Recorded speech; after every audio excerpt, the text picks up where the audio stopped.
There you all are. It's so good to see you coming in. We really mean it. We have a lot of people who come in every Saturday night. We really appreciate it.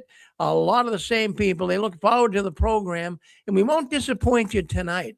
We're going to have a really good, strong night here of information that you can use, information that can help you to get out of one of the most dangerous, destructive organizations on the planet. That, of course, is the Jehovah's Witnesses. Well, we have a program right now, and the program's moderator is Anne Marie. She's out of Northern California. And Anne Marie has got a lot of things to discuss tonight. But first and foremost, are you a free thinker? Well, now that you're out of the Watchtower, you probably are. But what's the difference between being a free thinker versus a cult enforced thinker? Well, we all were cult enforced thinkers, but Aunt Marie is going to give us some information on that and spread a little information on how, if you're still in the Watchtower, how you can find the exit to us. So, Aunt Marie, you're there with us, right? I'm right here with you, my brother. Well, yeah, the sound, we were talking about the phone system, sounds a lot better tonight.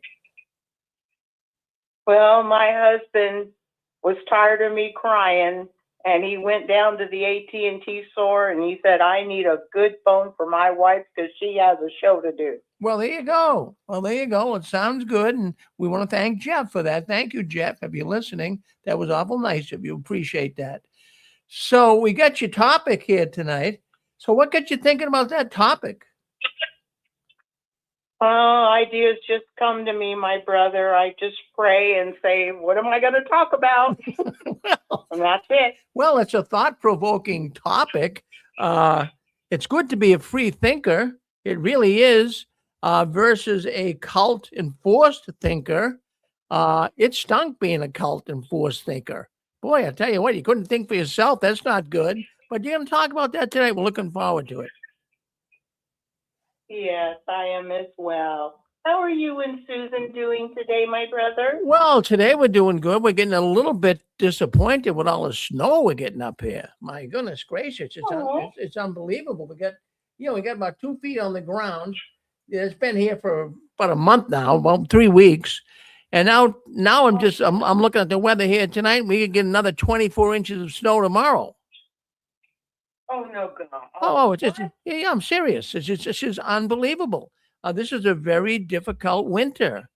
And, and it's been very, very cold. And I don't know. I'm starting to sound like a conspiracy theorist. Something's not right here. I'm thinking they're trying to get our minds on the snow so much to take our minds off. Maybe something's going on behind our back. I don't know, Anne Marie. You never know. They've been playing with the weather a long time. But then again, it is the season. Oh, yeah, it's a season, and it does snow up here. And it's just that we've been on a cakewalk here for many years. Now, Susan and I have been married 13 years, and I have to tell you that we've had good season. It's 11 years. No, it's not. It's 2014. Yeah. Yeah. So, yeah. 11 years. Is it 11? Hold on. Well, maybe you're right. I don't know. I'm thinking 13. I'm sorry. No, I'm getting a little mixed up here tonight. I hope Susan isn't disappointed, but I love her to death, and she's a good woman. No, Rick, wait a minute. Yeah. Do the draw here. We were married on the 23rd of March in 2014. So 2014 to 2026 is 12 years. 12 years. 12 years. Wait a minute. You haven't had your anniversary yet. Yeah, it's coming up. Yeah. Okay. All right. So 12 years. Oh, well, what's a year make when you're in love? What's the difference? It's good. You guys are precious. Yeah. So anyways, so we're getting the snow tomorrow, and we'll have to live with it. I mean, we can't do anything about it. What are you going to do? You can't do nothing. So it's going to come. But we're not the only ones. It's all over the northeastern part of the United States. So anyways, I'm going to cut you loose. I'm here if you need me. I'm kind of anxious to see what people are going to say tonight, all right? Oh, thank you, my brother. And I'm hoping that maybe you and Susan can add your very enlightening thoughts because you guys have been through it. Oh, yeah, that's for sure. Well, I'll weigh in on the subject. All right, Anne Marie, you're on your own, buddy. Take it easy. Yep. Thank you. Thank you. Want to welcome everyone in today, Six Green Saturday, February 21st, 2026. That's amazing to say. Always want to welcome the PIMQs, those who are still physically in the Watchtower but mentally questioning. They're still loyal, but they see things that bother them and cause them to question, and it's a frightful position to be in because you can't freely talk to anybody about your concerns or your questions because you don't want to be labeled as an apostate. But want to welcome also the PMOs, those who are still physically in the Watchtower, but mentally they are out. Their minds are clear. They've done the research. They know the Watchtower cult for what it is, but they stay in the Watchtower, playing the game, wearing that theocratic smile, saying all the right things, doing all the right things, because usually it's because they have family, grandparents, children, grandchildren. They don't want to lose their wife. They don't want to lose their husband. It's so sad and so hard for them. And hey, welcome to all of us FOMOs who are physically out and mentally out. But we do still carry those scars of being heavily indoctrinated, don't we? We were all touched by the tentacles of the Watchtower, and that's the name of the show, Touched by the Tentacles of the Watchtower. And the theme today is basically free thinking, or free thinking versus cult-enforced thinking. And we didn't know, none of us knew, really, that we were indoctrinated and programmed with cult-enforced thinking. Would anyone like to say hello, share a thought? The show is for you, *6, free for anyone to say hello. Hello. Hello, this is Grace from Sweden. Okay, let's take Grace first. Thank you, Grace. Hold on, my brother. Grace, how are you, my sister? I'm all right. How are you? Happy to hear your voice. What's going on? So I was thinking of this free thinking. In Jehovah's Witness, they have a narrative, and you're not allowed to say anything that doesn't go with the narrative. You have to always be in line. And I'm going to knit this together to what Rick was talking about, because in my neck of the woods, we have 3 kingdom halls that shut down. Oh, wow. In addition to this, we had a big kingdom hall in my city, and this was shut down, and instead we got this small kingdom hall now. So even though people know this very well, they still say we are increasing. We're not hemorrhaging, we are increasing. This is what they are saying. And so I told her, well, there's lots of information you can see on the internet. There is not increasing, I told her. Yeah. And then she told me that's AI that is lying about us. We are increasing.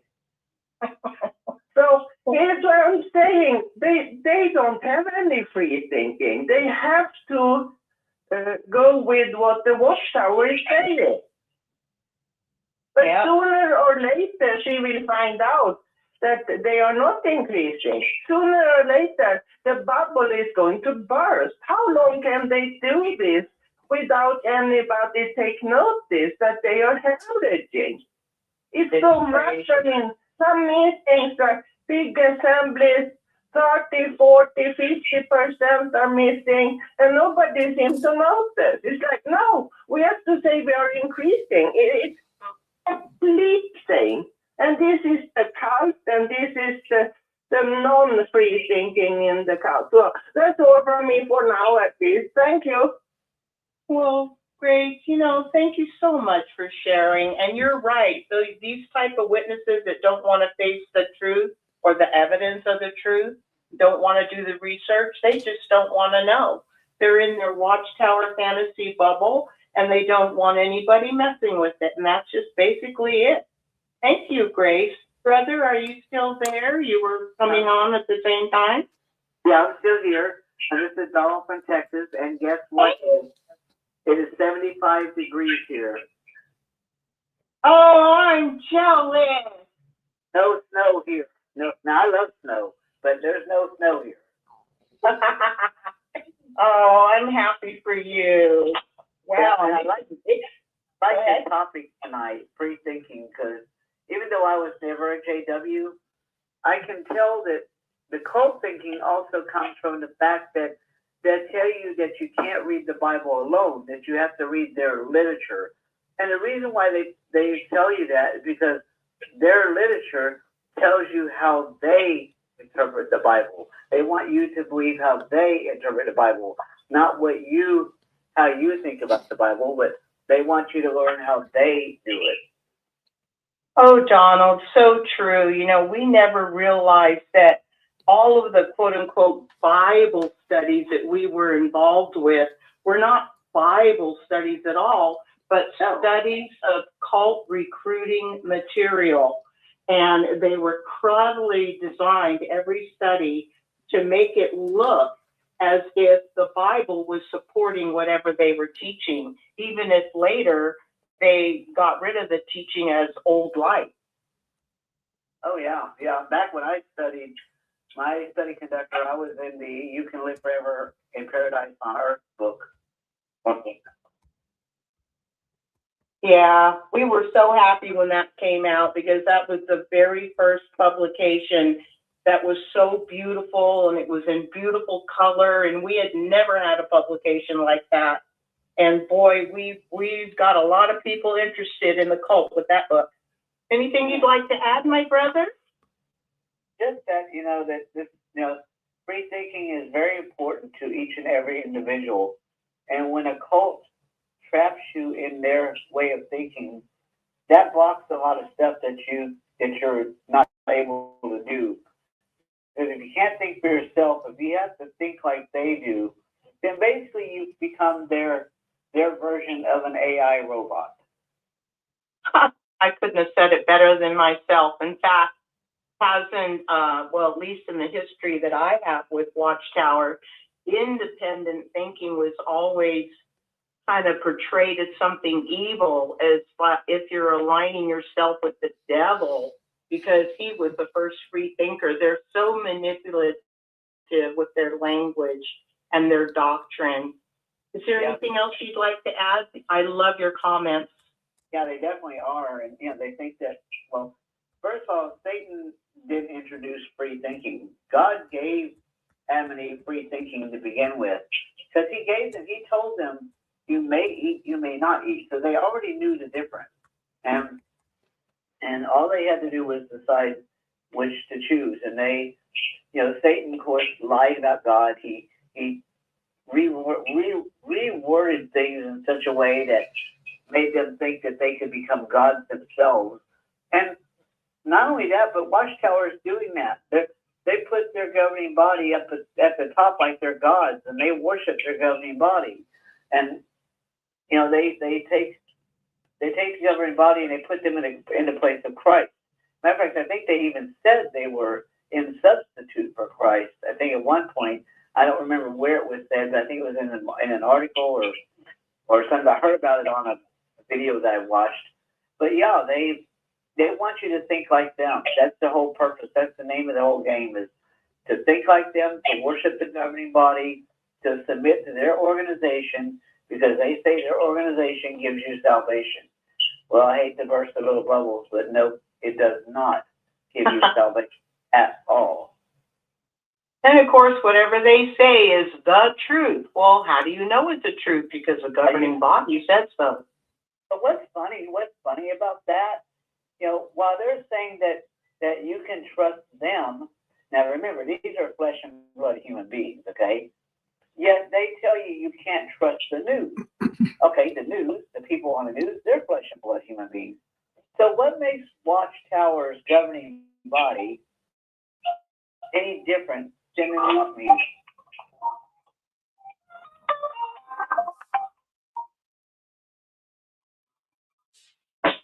Are you there? Are you there? Yeah, my other phone was ringing. I'm so sorry for the interruption. Okay. Yeah. But yeah, I mean, those guys up in New York are just flesh and blood like everybody else is. So they're no better than anybody else. Right.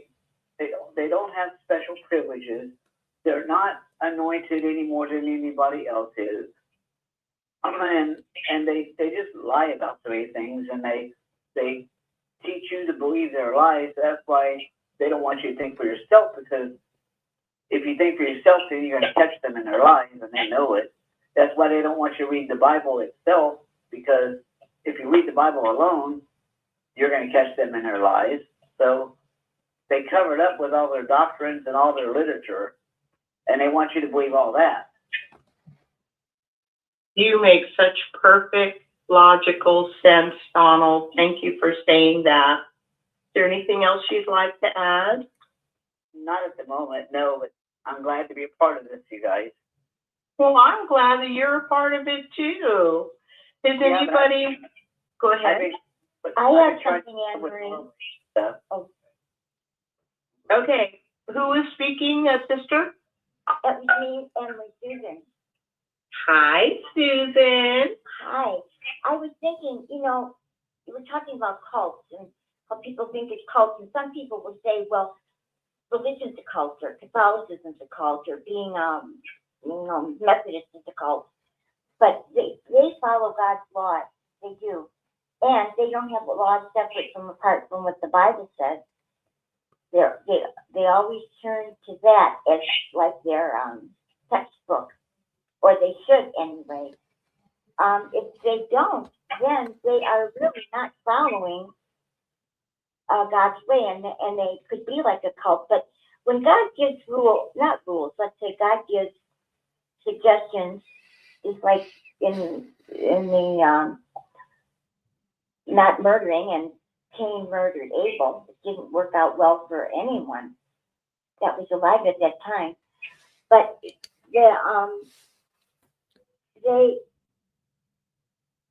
there's not a religion is different from the cult that Jehovah's Witnesses are, because you're allowed to think for yourself when it comes to religion. And of course, we just with Donald, what he said was so true, that that the witnesses are so far away from that.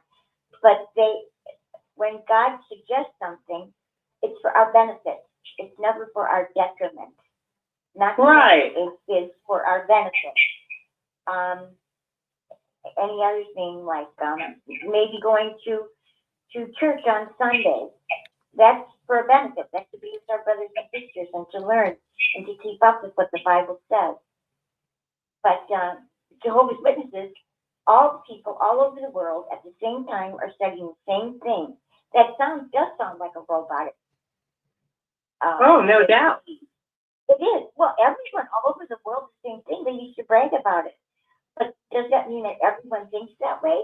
Did everyone agree with the statement that said that we might not live through Armageddon?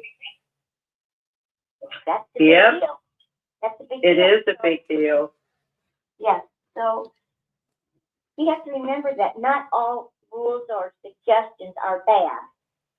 And the Watchtower can say don't kill, and so can the churches, but that's from God's mouth, and it's for our benefit. And you will not see any law of God not be for our benefit. Yeah, that makes so much sense, my sister. Absolutely. And why would God give us the ability of free thinking and free choice, and then kill us if we thought for ourselves? I mean, how did we end up thinking that following imperfect, uninspired men who cover up, child sexual abuse and lie to us and keep changing the truth? How is it that, that doesn't even make sense, that God would want us to join a group like that in favor of just following him and his son? It doesn't make sense to me. No, Anne-Marie, the thing is, the reason why they do this, and this is what I've come to the conclusion of, the reason why they say free thinking is bad is because that opens the door for their control. That is Exactly. the control mechanism that they use, because if they train you into thinking that your free thinking is terrible, then automatically you're going to follow their way, because that's what they want. They don't want you to follow the truth of the Bible. They want you to follow what they think is truth, and what they think is truth is really totally false. Because first of all, and I've always said this, and of course all of you know this, Jesus is not Michael the Archangel. I don't care how much they claim that. There's nowhere in Scripture that says Jesus is Michael. Also, there's nowhere in Scripture that Jesus shuns people. If they could show me one Scripture in the Bible where Jesus actually shunned somebody, I will rethink my thinking. But you know what? They can't, because it's not there. Exactly. If Jesus didn't shun, then why are they doing it? They do it because when they looked at it in 1947, when they asked the question, are you excommunicated, in that Awake magazine, they were looking at that and thinking, that's a good deal. The Catholic Church is shunning people. Maybe we could use this and modify it to make it to where we don't lose people, or to where we can get people to think the way they do. So yeah, 1952, yep, they did it. They started shunning people. So the shunning process is also part of blocking free thinking, because you're afraid to free think, because if you free think, you'll get disfellowship. Right. And for the sake of the archives, I would like to be able to interject that the magazine article that the Watchtower put out in their January 8th Awake 1947, entitled, Are You Also Excommunicated?, I believe can still be found on jwfacts.org. And it's funny how they condemn the Catholic Church for excommunicating their members for not agreeing with this or that, or not following the rules. But yet 5 years later, I believe in 1952, I think it was the March 15th, Watchtower, they actually had a study article, and I think it was 2 or 3 study articles making a complete turnaround about how disfellowshipping, and a very strict disfellowshipping, was instituted. And it was basically a complete turnaround. They started being really hard-nosed and cruel, and shunning reared its ugly head, and it's still there.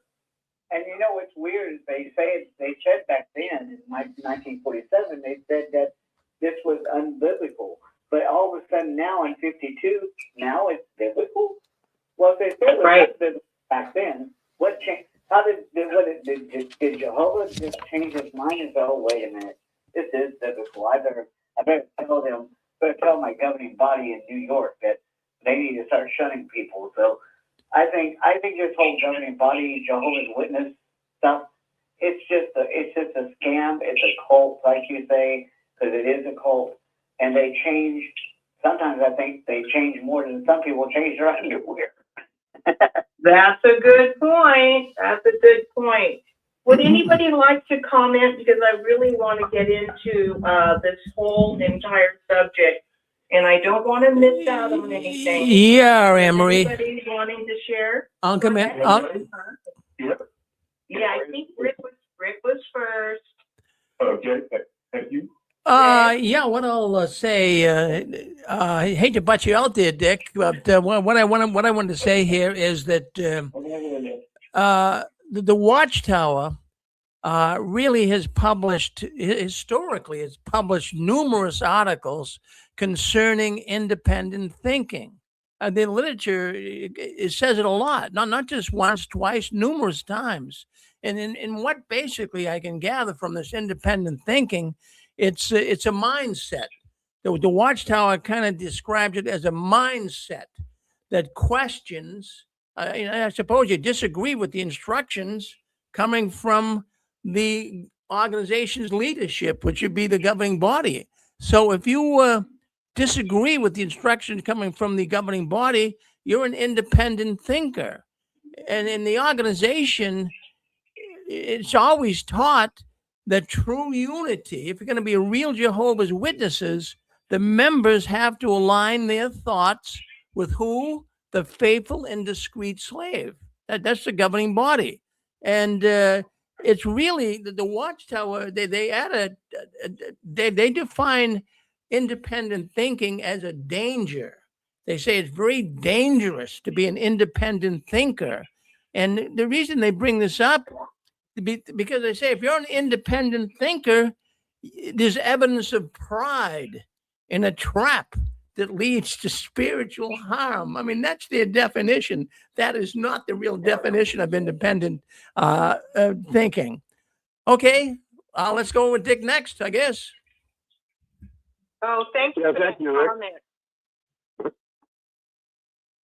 Ready to go? Go ahead, Brother Borges. Okay, thank you so much. Yeah, I told a story many, many times on 6 screens, but it seems apropos right now.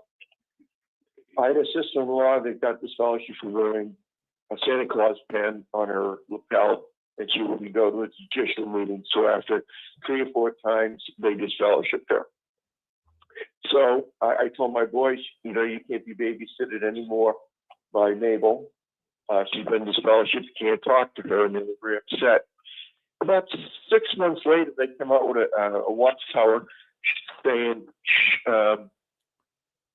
give love to erring ones. So they reversed the whole shunning process. You could talk to them, have no dinner, all that good stuff. And then another 2 or 3 months later, they changed it all over again. Shunning policy is back in. It's scriptural. And the reason why they had a reversal on it was that Ray Franz wrote the Watchtower article, which was crazy if you know the Watchtower, how it works. And they have a writing committee. So they are super hypocrites. One time in the Watchtower, you absolutely have to shun them. Then a few months later, you don't have to shun them. And then again, you have to shun them. So these are man-made laws that are rules that they come up with. It just shows the hypocrisy of the Watchtower. Thank you, Anne-Marie. Oh, thank you so much for bringing that out, Dick. If anybody else needs something to say, because like I said, I want to get into what I wrote, but I want to give everyone a chance that wants to share a thought. This is your show, star 6. Anyone else wants to share a thought?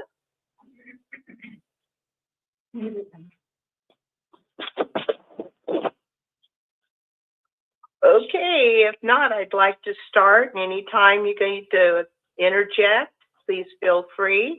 I'm going to start with cult-induced thought control. Cult-induced thought control involves systematic manipulation that replaces an individual's authentic identity with a new group-dependent one. And key symptoms include abrupt personality changes. Now it's all about what the group teaches, what the group says, what Jehovah says, what the Watchtower teaches. They also symptoms are loss of critical thinking. We know this is true. Another symptom is intense paranoia about the outside world, isolation from unbelieving family or friends, childlike devotion to the leaders of the group. Now, some tools of cult mind control include destruction of critical thought, such as inability to question the leaders or the group, replacing independent thinking with group dogma. You don't think for yourself anymore because you're leaving room for Satan. And as Dick brought out, it's a sign of pride, and that's leaving room for Satan. No matter what you do, you better replace that independent thinking with the group thinking. Also, another symptom is thought-stopping techniques, the use of special and or repetitive language or phrases or words, language that can only be unique to the group. Like, they can't say bulletin board, has to be information board. We don't say they got on the stage, we heard it from the platform. You guys know the drill.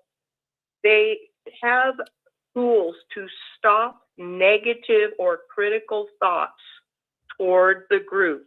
You think like the group, you're in good. You don't, you're wicked.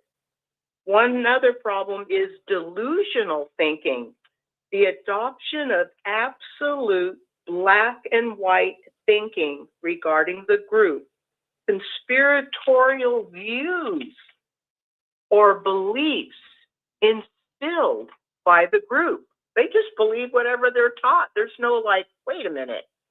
Then there's the phobia induction, fear-based, irrational programming that leaves the group, this programming that to believe that leaving the group will lead to misery, death, or damnation. In other words, die at Armageddon. So many times, I know this is true for me, so many times we heard from the platform in regard to one who had left the Watchtower and maybe ended up on drugs or lost their home or their job, their life was destroyed, lost their marriage. And especially if an XJW committed suicide, what we heard from the platform had nothing to do with sympathy or sadness or how sad or anything. It was, you see what happens when you leave Jehovah? In other words, when you leave the Watchtower cult. No sympathy, no kindness, only a dire warning to the members that are still there that they are doomed if they ever dare leave the Watchtower organization. Under the subheading, emotional and behavioral symptoms, we have suppression of feelings or natural feelings, inhibition of love. Of course, who's this? Well, I'm not going to say it right this second. But the national... No, just give me a name. Mr. Rogers. Mr. Rogers, whatever you want to call. That's fine. Don't be... Mr. Rogers. Okay. What do you have to say, Mr. Rogers? You know, that is a real good thing that they bring out with all their people. Mm-hmm. You know why? I lived firsthand with it for 39 years now. And let me put it to you this way. They're critical thinking, and if you do anything is critical to the Watchtower, they call you bad. Oh, yeah. And let me put it to you this way. I'm not even a Jehovah's Witness. I never know, will be. sweetheart. Never will be. But I watched what they did to my darling wife. And they have destroyed everything that they fit to a man now. Yeah. And they don't care. No, they don't. The mind control techniques they use is word scenarios to put them in fear or in check. And I called them out on it in the damn Kingdom Hall 2 weeks ago. Oh, you did? Yes, I did. And the elder says, you need to sit down. I said, no, I have freedom of speech in this country, and I'm going to speak whenever hold your speech. There you go. And I said, I'm an American citizen. I believe that you're not American citizen. Mm-hmm. You don't have an American flag here. You don't belong in my country. And you sure don't want to be in my country. But when you want to backstab my country, no more. It ain't going to happen anymore in this country. So, since the last time I talked to you, I raised a hell of a lot of money. Well, good. And I mean in the millions. And I'm going after them myself. You go, David. I took all my money that I made over the last 25 years, put it into a big stock fund, and turned it around and got millions of dollars back And I'm proud of myself for doing what I had to do. But the Watchtower, the people down here, they know who I am now because I watched what they did to certain other people. And other men like me have wives in there. And we formed a bond and a talk program. And I went and hired 3 attorneys to take what I want down. I would like to take their money away from them completely. And I'm writing a book about how to take them down. Well, you said you were going to do it, and I knew you would.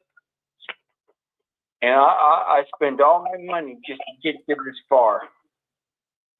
And they're not taking my wife, and they're not taking any other people that I know in their crap anymore.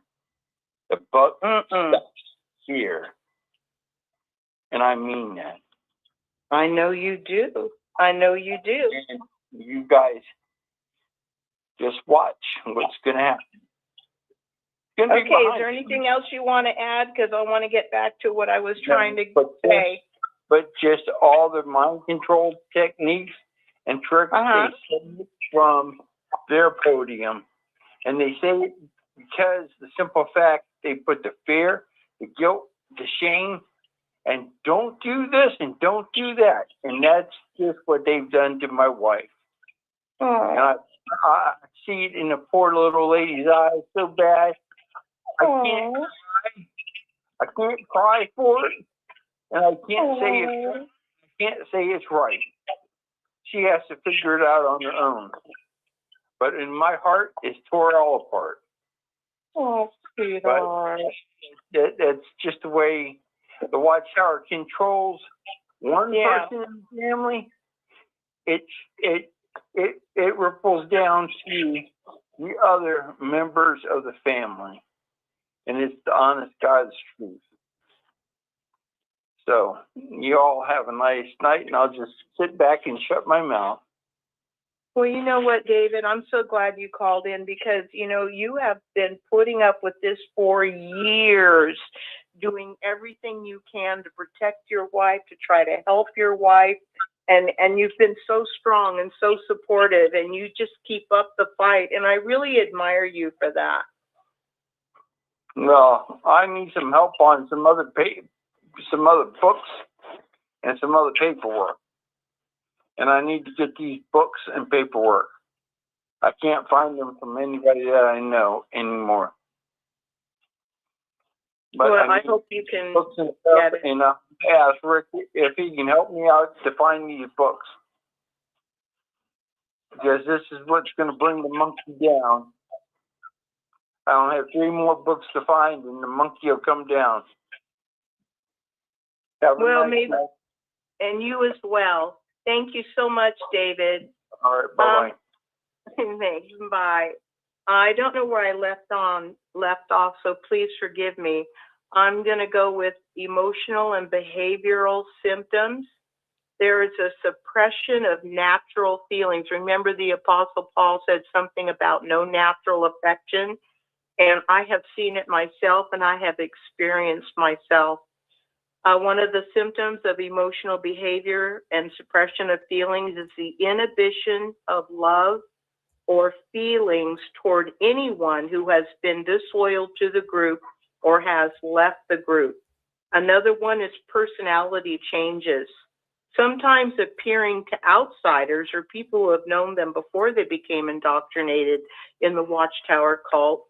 These are seen by outsiders as being brainwashed or having a robot-like demeanor, though the one taken over by the cult thinks that you're the one that just doesn't get it. Another symptom of emotional behavior is dependency, this childish reliance on their leaders for decisions in their own lives, like what job they could take or who they can marry or who they should be with or if they should go here or do that. It's ridiculous. And as David mentioned, they use a lot of guilt and shame and fear to control their members. Another symptom is the constant feeling of not being good enough. I don't know about you, but I think most of us can relate to that. Then there's changes in health as a result of the pressure of being under cult mind control. One of them is fibromyalgia. You'd be surprised how many people come down with this.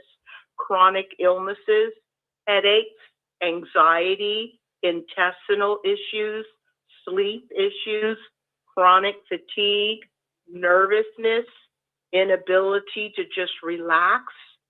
Then there's the social and rational indicators.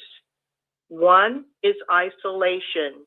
And in this category of isolation, the cult member will be severing ties, or they're encouraged to sever ties with outside friends and family who refuse to join the cult, and with mainstream society, because mainstream society is part of Satan's world.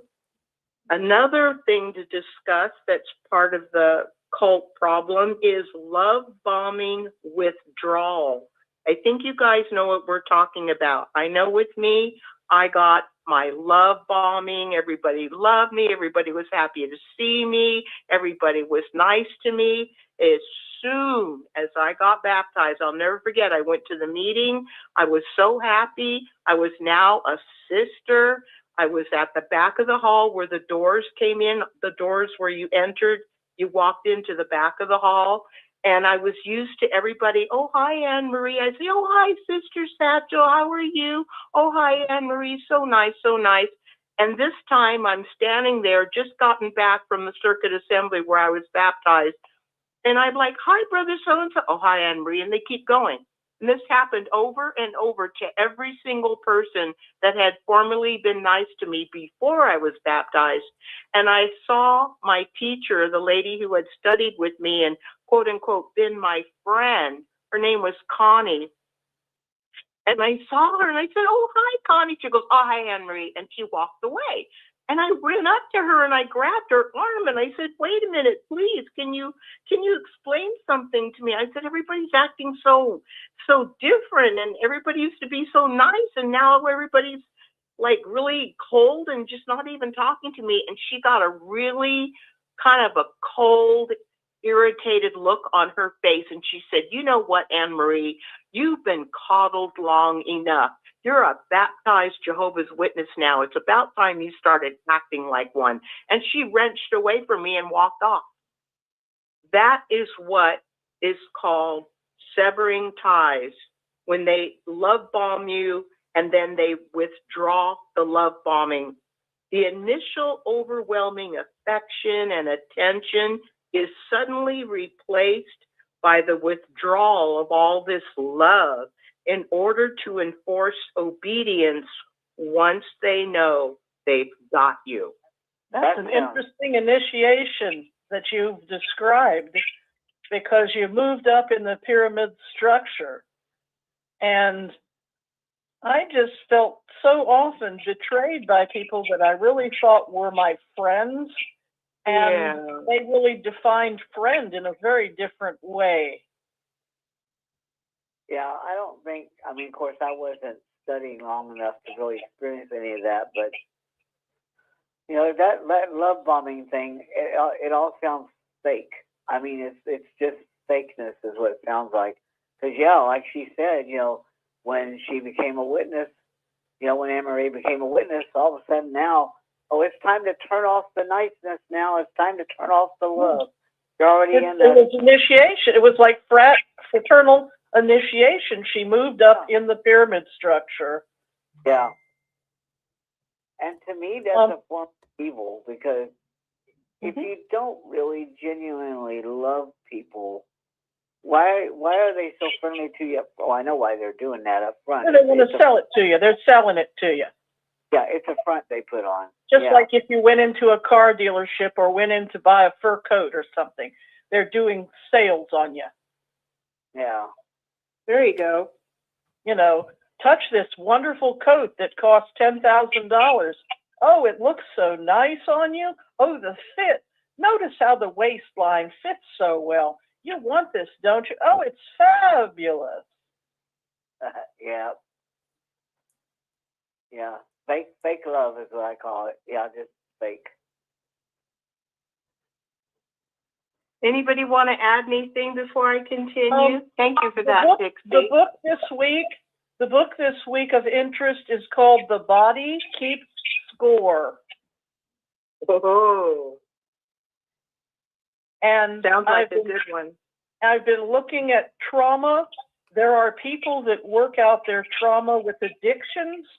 There are people that work out their trauma in their, we're a grown-up group here, so I'll say it, in playing sex scenes sometimes. They work out a trauma. There are people that don't know that some of their personality traits are from trauma. I have really matured in the last 3 years from things that went way, way back, and seeing that some of it wasn't anxiety or it wasn't procrastination. It was actually from trauma.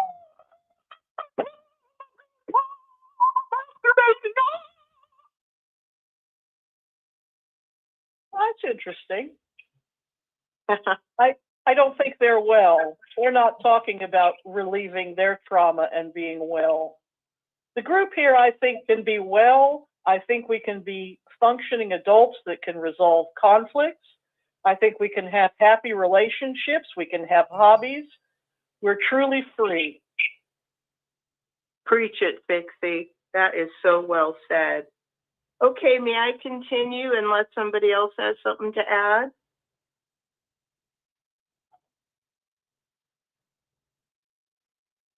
Okay, so continuing, the cult recruit they're coerced and pressured to honor and respect absolutely the leaders of the group, and without question. The normalization of emotional and mental control and abuse and strict punishment for questioning the group or its leaders or trying to leave or to defect. Now that one scared me. It is considered a normal thing to be emotionally and mentally controlled and abused and to receive or threatened by strict punishment for questioning the group or its leaders, which translates into being prideful and disloyal. And if you try to leave the group or the conference has been locked, we know that that is true. It is also strictly forbidden to look at any website that exposes Watchtower.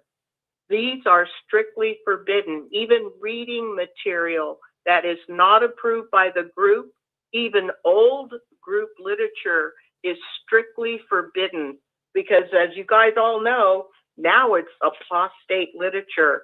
And that goes under the category of information control.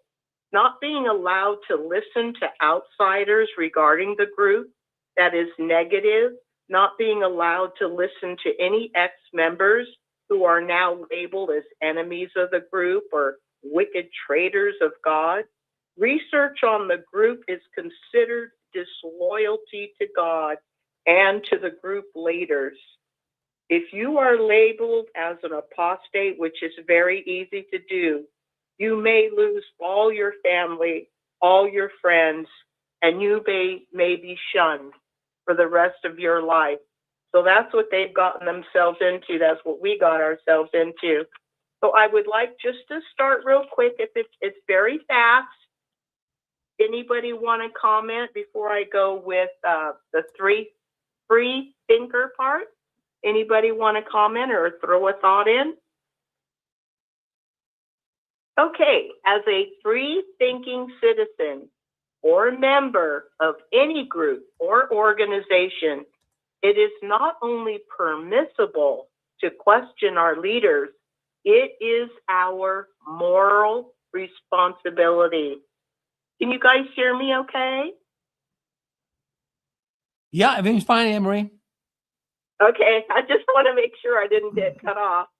Okay, so again, as a free-thinking citizen or adult or member of any group or any organization, it is not only permissible to question our leaders, it is our moral responsibility.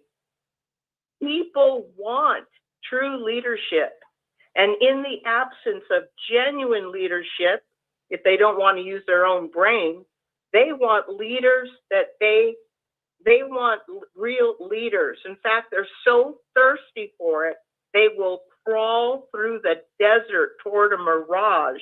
And when they discover that there's no water, they'll drink the sand. But the other person said, people don't drink the sand because they're thirsty. Listen to this. People who crawl through the sand chasing the mirage of water, and when they find there's no water, they will drink the sand. People don't drink the sand because they're thirsty. They drink the sand because they don't know the difference. And that is a scary, scary thought. These precious people caught up in the Watchtower want the truth. They say they have the truth. They say they're serving God, and they're lapping it all up. They don't know the difference. Sometimes the lies we let ourselves believe are for our own good.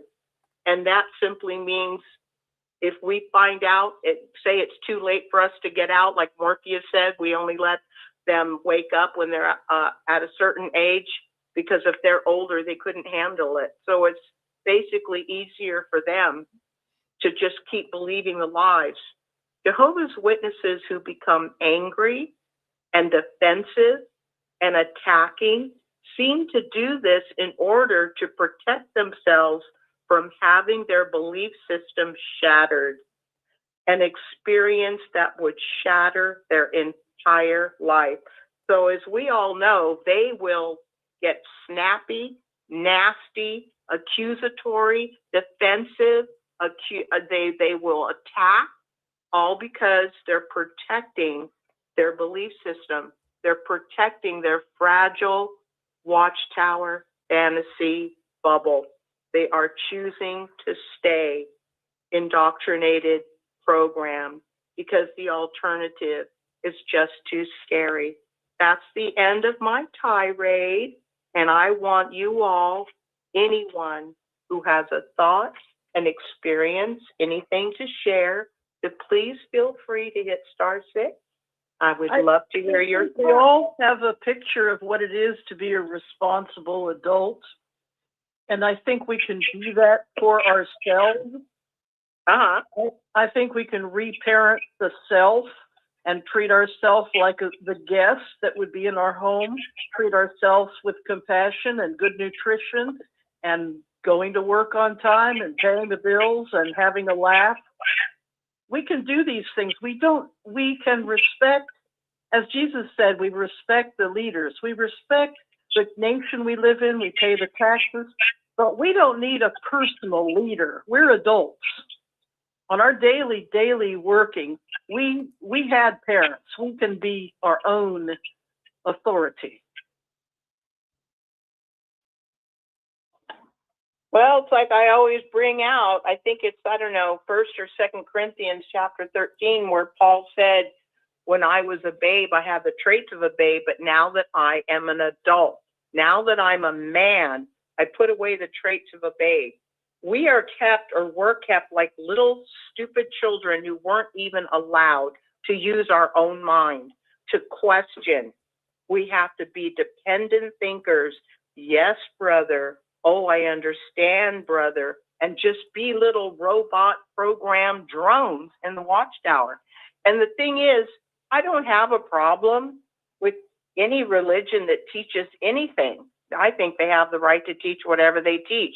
My problem with a cult is that you are not allowed to disagree. You are not allowed to follow your own conscience.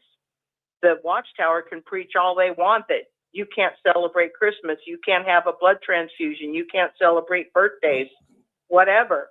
But if you are denied your adult right to exercise your own conscience before God, that is a major, major crime, and it should be a big red flag.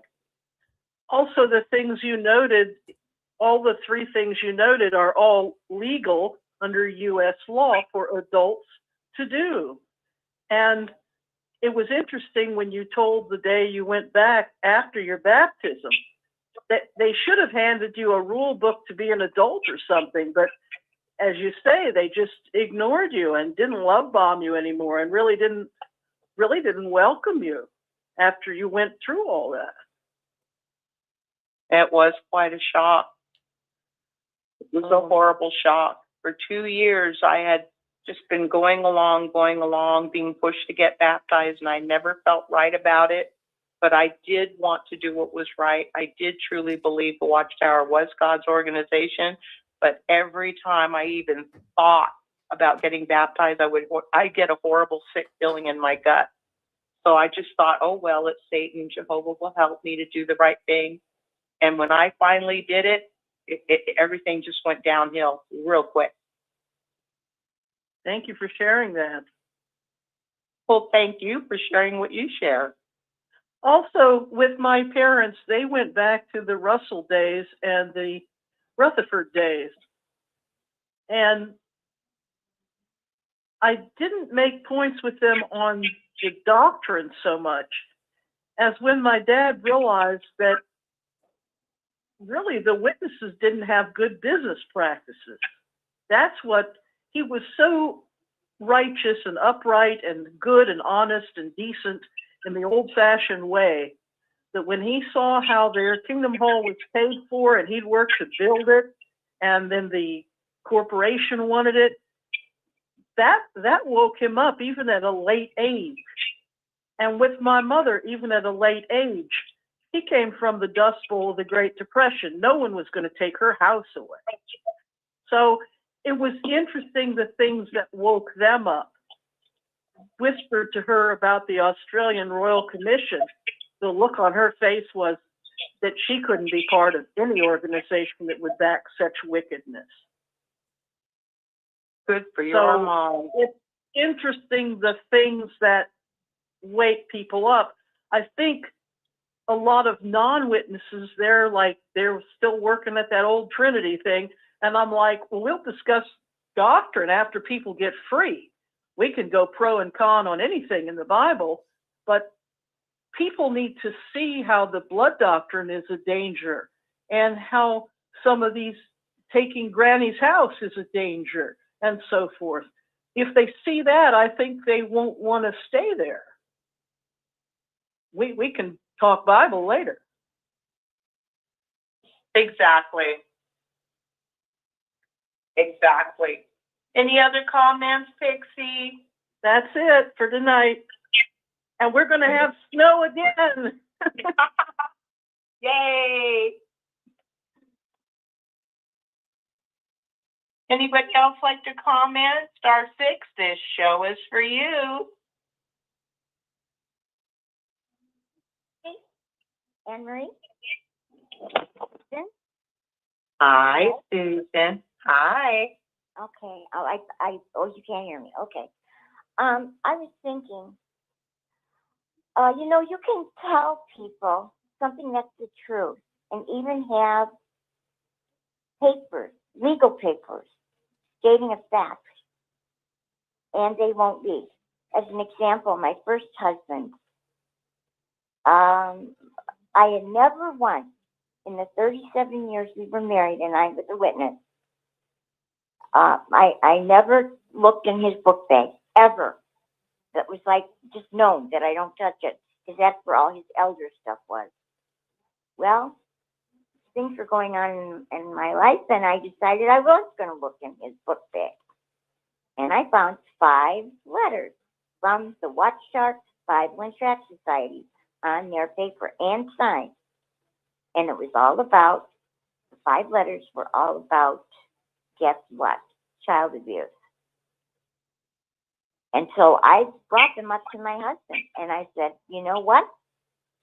Look at, I said, or I told him, I said, you know, the Watchtower has child abusers. He goes, no, they don't. I said, Russ, look at that. I took out the 5 letters from his elder book and I said, look at this. What do you think? They're signed, sealed, and delivered. So what should we do here? What should we do? He would not. He would not. He had 5 letters from the Watchtower Society, and those letters said after they were read, we had to destroy them. I don't like that. No. To destroy the elders' letters because they were about child abuse. I showed it to him and I said, now, what are we going to do with this? We can't approve of this. Well, I'm the fellowship. Now I'm married to Rick. Happy as clam. But I feel bad. I thought maybe he would look at it and just say, wow, this is really different. And what should we do? And what happened? He didn't care. He just wanted to be an elder. And he always thinks about going back to Bethel. Not me. So there you go. So what do you do with something like that? What do you do? I'm hearing you. That must have been a shock. So those are papers right in front of the state. And I had a question for you too. Did the book that you were looking at or the article that you were studying, did it talk about how young people are more apt to questioning things and getting out of the Watchtower because we see them leaving in droves? So was there anything that spoke about them being more open to different opinions? And did it say anything? Okay. Yes, who's this? What did it say about young people and you know, questioning and leaving? And did they have anything about that? I didn't see anything about young people because they're all indoctrinated the same. This was just a quick review. I found a lot of things, but I didn't want to. I like to keep it nuts and bolts because it's already bad enough. It really, really is. And now that you brought up the problem of pedophilia within the organization, as our dear Barbara Anderson said in her own words, this has been going on forever.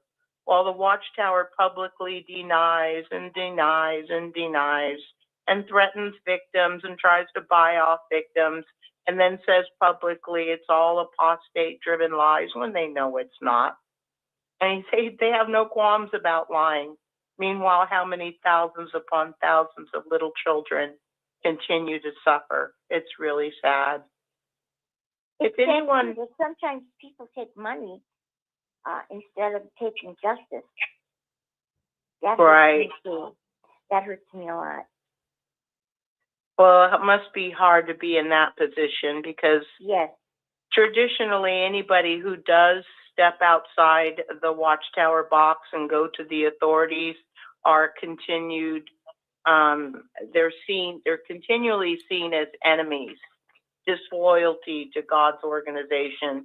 And that's a real sad thing, very sad thing. Anybody want to look into the beginning of this, as far as I know, as far as being publicly brought out, you can go on YouTube and in the search bar, just put Dateline 2002 Watchtower or child abuse or whatever. They did an entire expose, Dateline did. And they promised to do a follow-up, but I do believe that it was the Watchtower lawyers who shut them down because they were adamant in saying, this is not the end. We're going to do a follow-up. Never happened. But it's a real good way for anybody who doesn't believe in the child abuse issue. The Dateline that was aired in 2002, starring Erica Garza, that's where we first hear about Bill Bowen, a Kentucky elder who stepped down to help child abuse victims who got this fellowship for what he was doing. And we also first hear about our dear Barbara Anderson, who told Bill Bowen about all of the files that she found on the known child molesters that the Watchtower kept at Bethel, that they had all through the organization, and how they had them all hidden. They just kept hiding them and moving them around. So if anybody doesn't have anything to say, I would like to read a little bit from our book, The Truth That Leads to Eternal Life, released in the Summer District Convention of 1968. And the second chapter of the Watchtower's publication is entitled, Why It Is Wise to Examine Your Religion.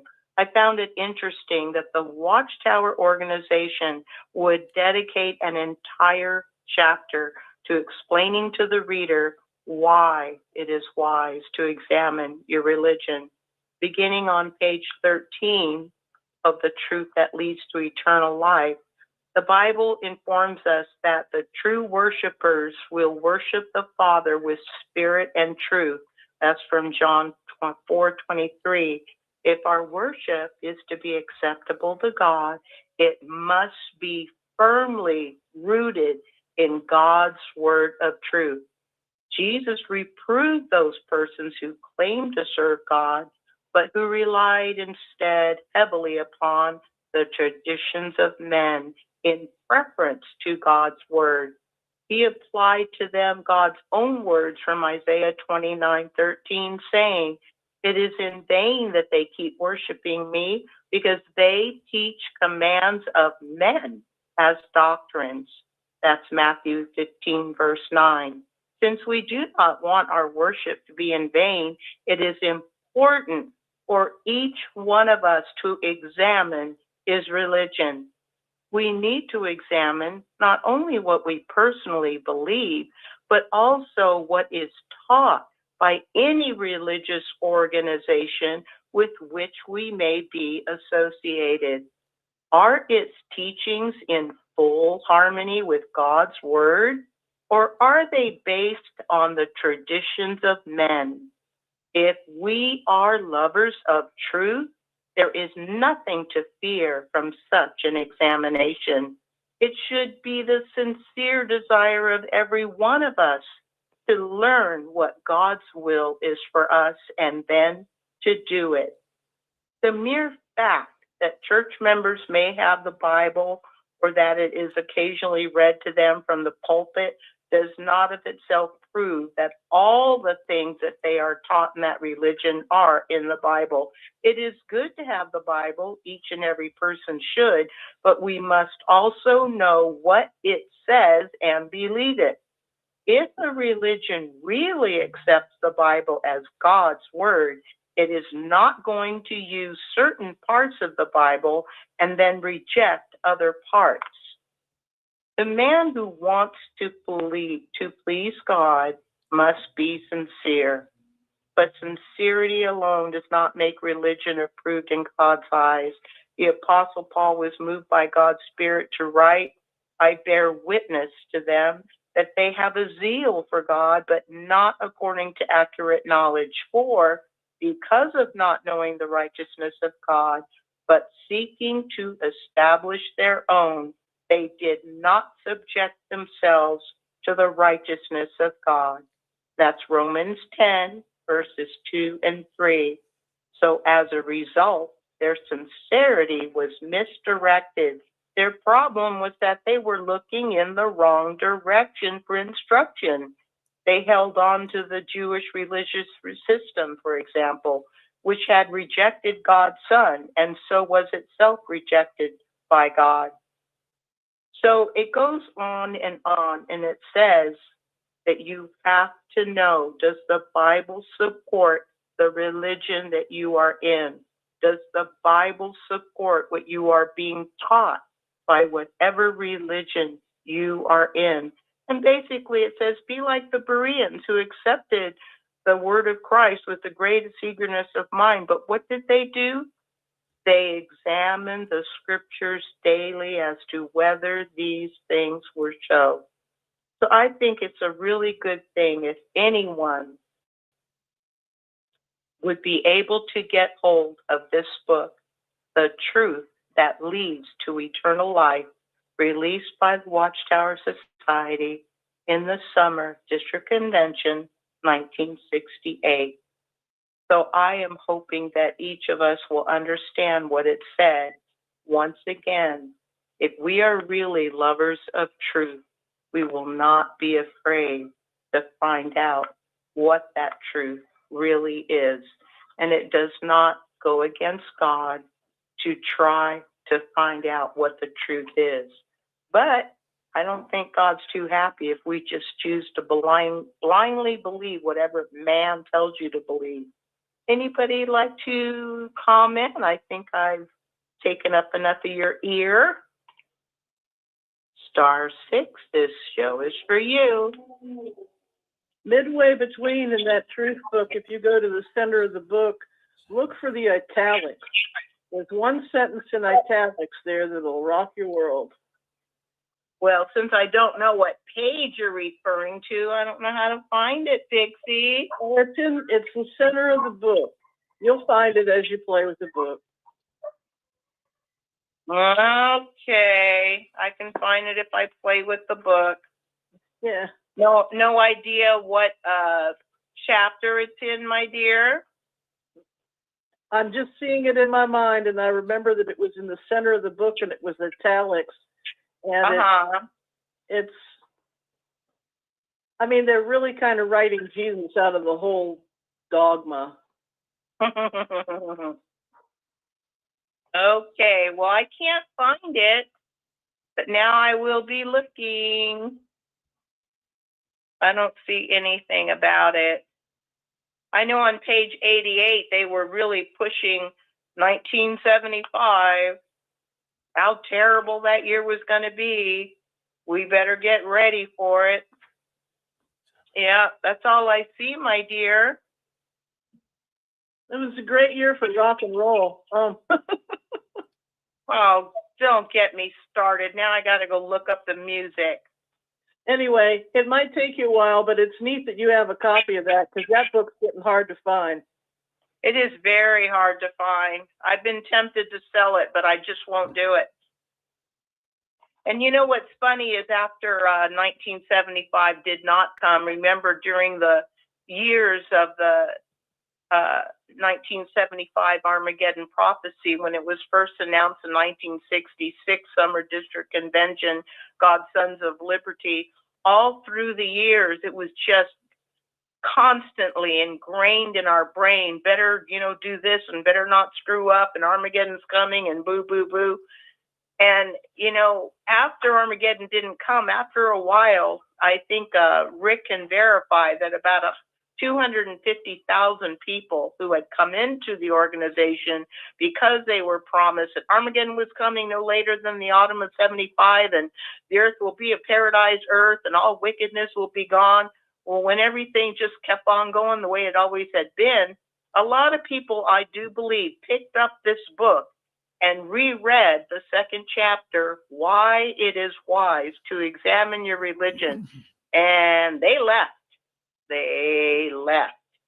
They found their brain and they left. So what are you going to do? Of course, you can't read it now to a Jehovah's Witness because this book is now considered to be apostate literature. Anybody else have a comment? Okay, that goes back to how your theocratical ministry school teaches you how to do everything. And that theocratical ministry school teaches you how to hate other human beings, how to hate other religions. Yeah, I'll be in a few minutes. And then they teach you how to hate your spouse or your loved ones that are not witnesses, and how to make their lives miserable. And the book that I'm talking about, and all the theocratical warfare they teach to the individual, and to hate other human beings is so bad to other people. And I've watched it through the school system here in our general area. And we watch these poor kids not be able to do certain things with their friends and family. I even watched a kid had a great scholarship, and he had to turn it down. He was going to go to Harvard. And I couldn't stand by and letting that kid not go to college. I put enough money up to let him go to college on his own after he got out of his mom and dad's house. Way to go, David. So I just want to tell you that theocratical ministry school is what they teach and how they teach things. And that should be brought up in a court of law. And that's full mind control techniques they use. Thank you. It's the truth, David. It's the truth. Anyone else like to comment?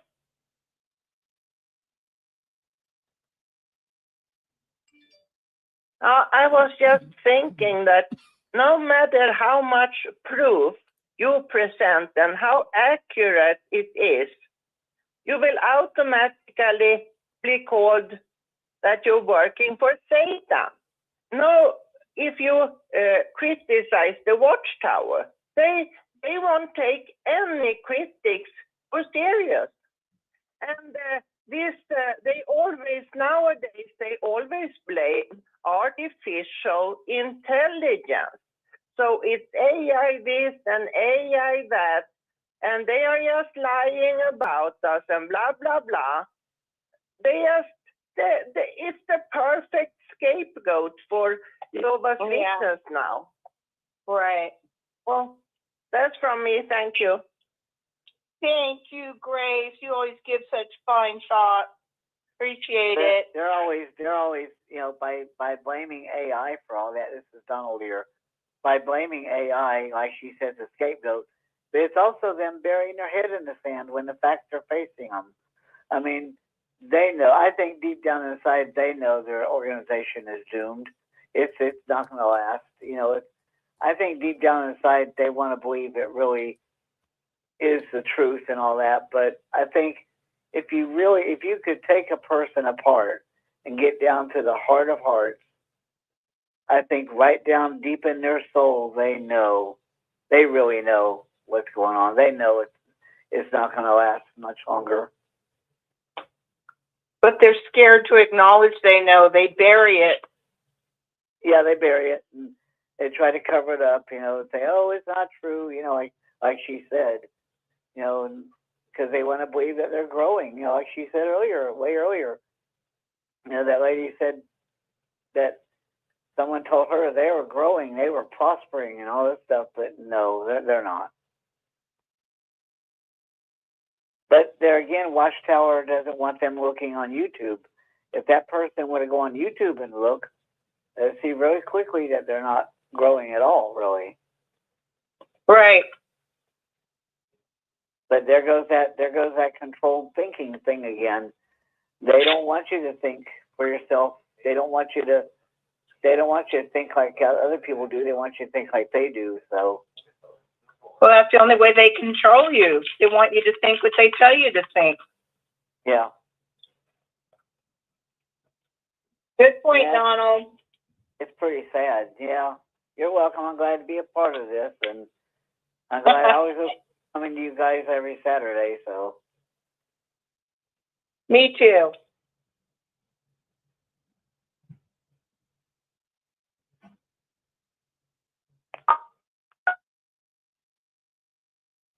Anybody else care to comment? Have a thought to share?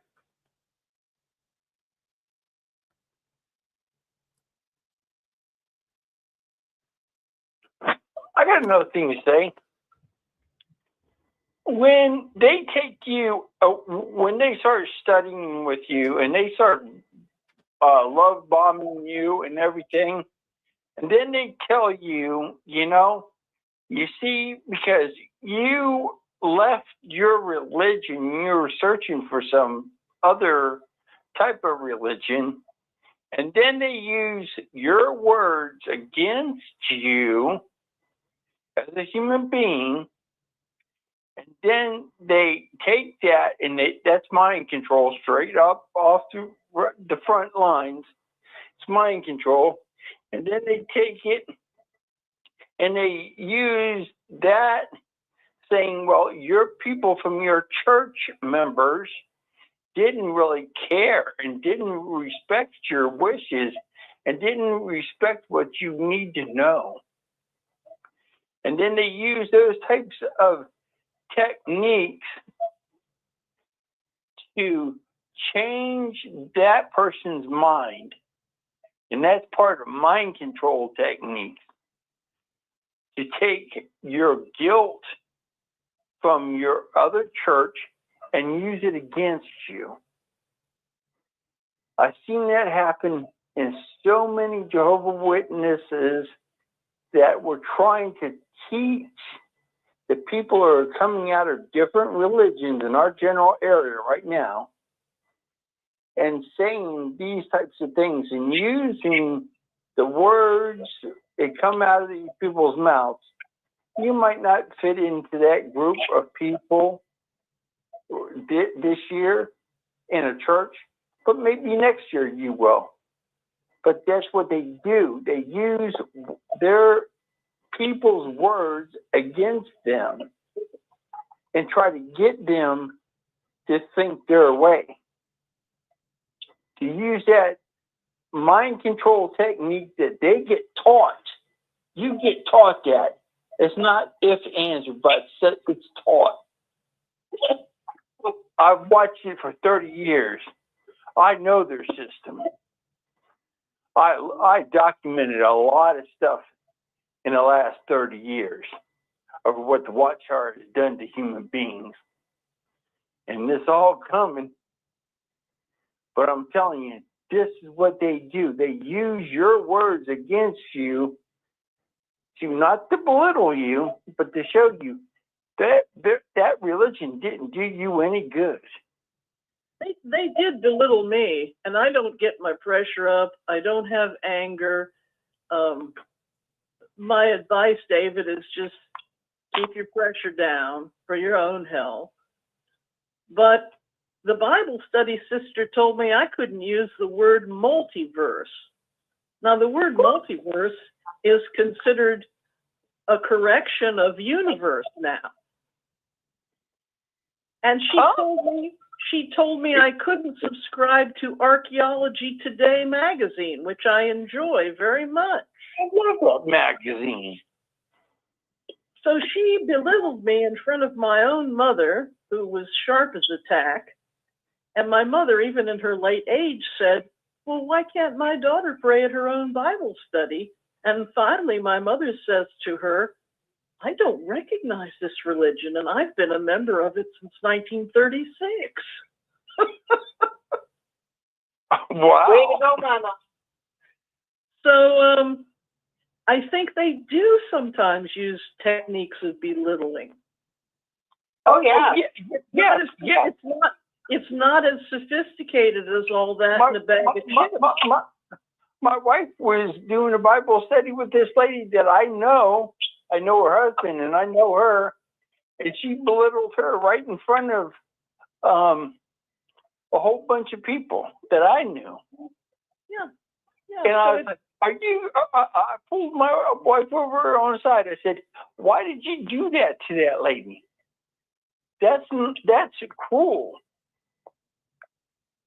To say you hate something and then turn around and make that lady hate the religion that she left. Yeah, I hear you. And it eats me up as being a Christian and have to hold my tongue and shut my mouth and walk that straight line as close as I can not fall off that line. Sure. And I see what you witnesses gone through, and I hate it. I despise of it. I don't want to ever see it again. I want it to be gone, banished from this earth. Well, the best we can do, David, is to have the freest life we can have. And there's no guarantee that a multi-gazillion-dollar corporation will fall like a Jenga set.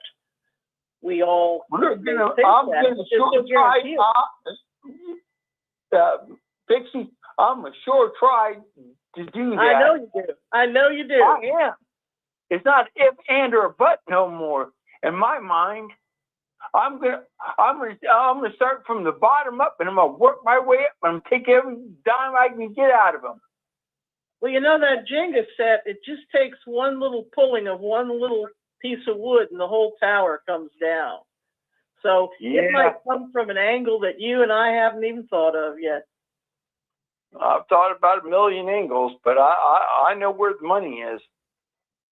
I know where the money is. Yeah, I know where the money is. We're gonna get some snow on Sunday night, so make sure you got some soup and pizza and fun stuff. Oh yeah, Tuesday gonna be brutal. It's gonna be what? Monday and Tuesday is going to be brutal. We could get from 2 to 5 inches again. I wish y'all would send that snow down here to Beaumont. I would love it. I'll work on it. But it's the word. 5-degree weather. I'll take the cold. It's the way they say things to a human being to make them think and disbelieve what they were taught. And they tried to do that on me when I first got married. And I'm going to tell you, those people that came to my house told me that I wasn't a Christian. That was 38 years ago. And I told them, I said, Christianity will tell the time, and I'll always be in with the Christians, and I won't leave. Whatever you do, whatever you don't do, or if you try to tear me down, and I called the guy out flat out. He came to my house and tried to belittle me in front of my wife and his wife. And I was like, you're something, but you can't do this. This is my house, not your home. And I told him flat out. I was only 28 years old at the time. Let me tell you, I learned how to take these people down, and I kept my mouth shut for a long time. It's done. Yeah, I think a lot of people are tearing the tower down as it is right now because a lot of people are leaving that religion, and the more people leave, the weaker that tower gets. And one day, just one day in the future, I don't know when. I'm not going to say when because I don't know when. But one day, it's going to collapse. Y'all remember when? This was years ago. You remember when at that hotel where that, I don't know if it was a catwalk or what it was, they had all these people staying on it, that collapsed inside the hotel? Well, I remember. Well, you know, they said that before that collapsed, all it took was one last footstep on whoever that last person was that got onto that catwalk. That was it. That little bit of weight caused that whole thing come down with all those people on it. So Watchtower is going to probably come down somewhat in a similar way. It's going to take something small, maybe just one last step that kind of brings that whole thing down. It could be a government doing something. we could see the beginnings of that right now with Norway and all that stuff. You know, whatever they come up with Norway. All that's coming down. You can guarantee that. I just got back from overseas. Oh, you went to Norway? Yes, I did. How'd that go? Not so great. I said I talked to some of the people over there and stuff like that.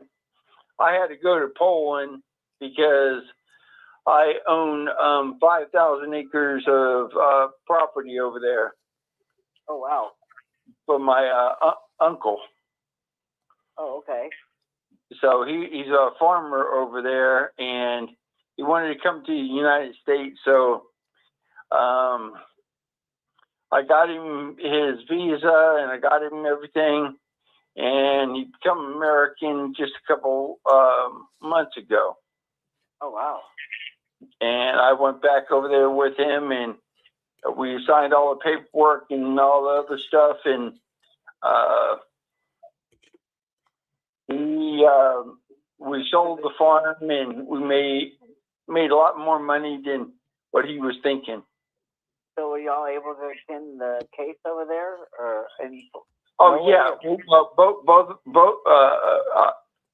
I went over there, and he stayed in a hotel room for the 8 hours that I attended. Oh, wow. So yeah, well, there's a lot of there's a lot of things that people don't understand.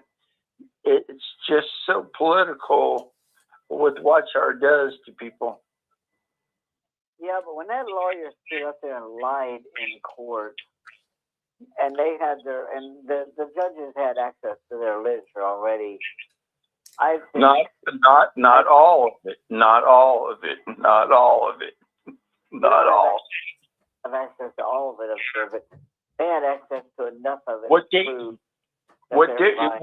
they were lacking was the Elder Handbook, both Elder Handbooks, and that shows you what they do and how they do things to a human being's mind, and how to do certain things. And they need to look at both of those books and see what they have to do. I think Norway's not going to fund them no more. They're not getting funded no more. I'm sure of that, 100%. And once that happens, that other country over there, I think it's Finland or another country. They were getting $1 million every year extra because they were a religion. Some people that I know made sure that they were told that they weren't a religion, and they were put other things in place. Yeah, I think once that happens, once Norway shuts them down as far as the funding goes, not shutting them down as a religion, but where they're not getting money from Norway anymore. I think once that happens, the other European nations are going to follow that, because that's a critical thing there. Norway right now is a critical thing, and everybody's watching Norway and seeing what they're going to do with it. And that means Japan's going to probably follow, England's going to follow. Of course, Japan's not in Europe, but a lot of other countries over there in that general area are going to probably follow suit. Once that happens, that's just a train wreck waiting to happen right there. The train wreck is started. Yeah, but the only loophole I could find was in Virginia. They shut down years ago with the law the snake handling churches, and there's a wonderful documentary in West Virginia from the 1950s about a snake handling church, and a film crew went back in the 2000s and did a repeat documentary in color, and it was the same family running it in West Virginia. It's the last one. But the state religions in Virginia said, can't have that. It's dangerous. People die. So that may be a legal argument someday. I don't know. Wow. Oh, it should be shortly. Yeah. I mean, Good. that's just stupidity. You think a snake is not going to bite you because God's going to save you right that minute? Well, I think the father in the documentary from the 40s, he died, and the son looked just like him in the color version of the documentary that was made recently. He died. So it was interesting. They went back in West Virginia and made a additional follow-up, but both of those men died. And they died from handling poisonous snakes. I think that snake handling thing is tempting God, because you're thinking like he said, you're thinking that God's gonna keep you from getting bit by a snake. No, God's gonna. Well, there's a verse, I think it was in Matthew or Mark, there was a verse about you will handle scorpions and snakes and it will not harm you. So that's what this backward group of uneducated believers believe. Yeah. But in Virginia, they can't have that belief anymore. But in West Virginia, they can. They're two different. That'd be like me walking to an active volcano and say, well, God's going to protect me from sticking my hand in this lava. There you go. We know it's not. But that's the only legal thing I could find that I don't know, because I do love the First Amendment. It does cover a lot. They quit going to the places down there in Richmond. And they bought a old car place and they converted it into a Kingdom Hall with steel bars all the way around the whole entire premises. I've been to it. I've been to the Richmond Assembly Hall. I've been. Yeah, it's total joke. Nice building. I thought they did a good job with the building.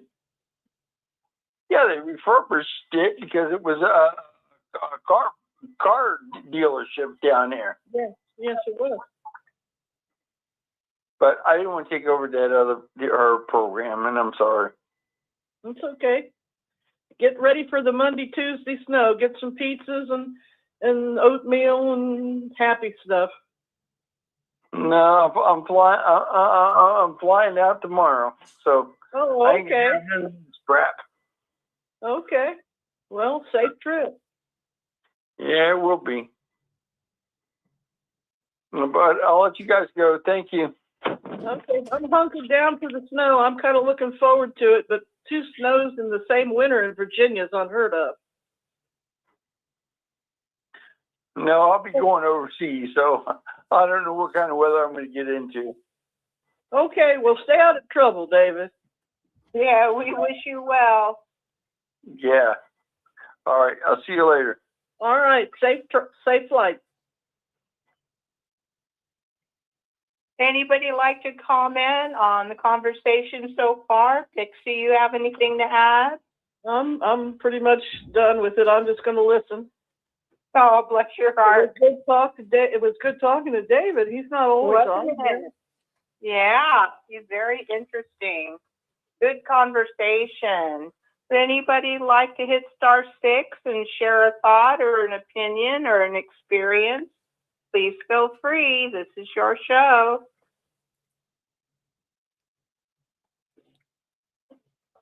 Rick, how are we doing on time? Doesn't look like anybody wants anything to say. Well, we got about 20 minutes left. Let's see what we can do to get some people coming in. Why don't you, I'll tell you, if we can get some new people calling in, I got some nice books I can give away here. Thanking Jim Hill, our ex-witness friend up in Seattle. I got some Millions Now Living, Will Never Die, Republications.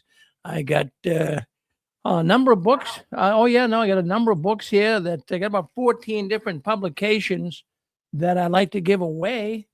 I got one here called Grave Matters. It's all about the pyramid that was there at the grave site. I got that one. I got Captors of a Concept. So, anyone calls in new, I will be glad to give you a book. So see if we can't get some new callers coming in, Anne-Marie. Okay, well, just want everyone to feel welcome. I hope everybody would have a chance to look up the old 1966 Watchtower publication, The Truth That Leads to Eternal Life. Chapter 2, why it is wise to examine your religion. Can't believe that the Watchtower dedicated an entire chapter to explain why you should examine your religion.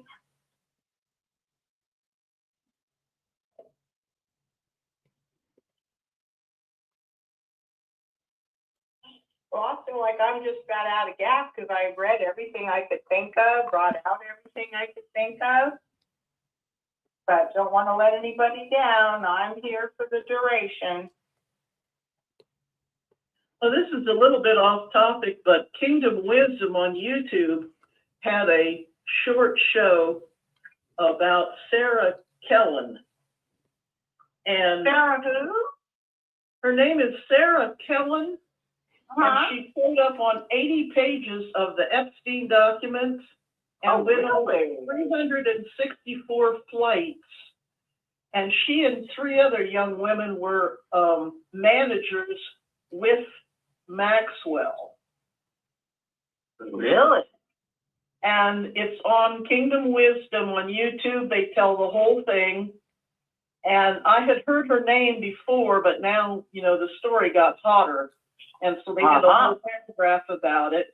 And what had happened, she'd been a pioneer and she divorced her husband in a marriage that didn't work. And she got this fellowship and she was thrown out into the big world.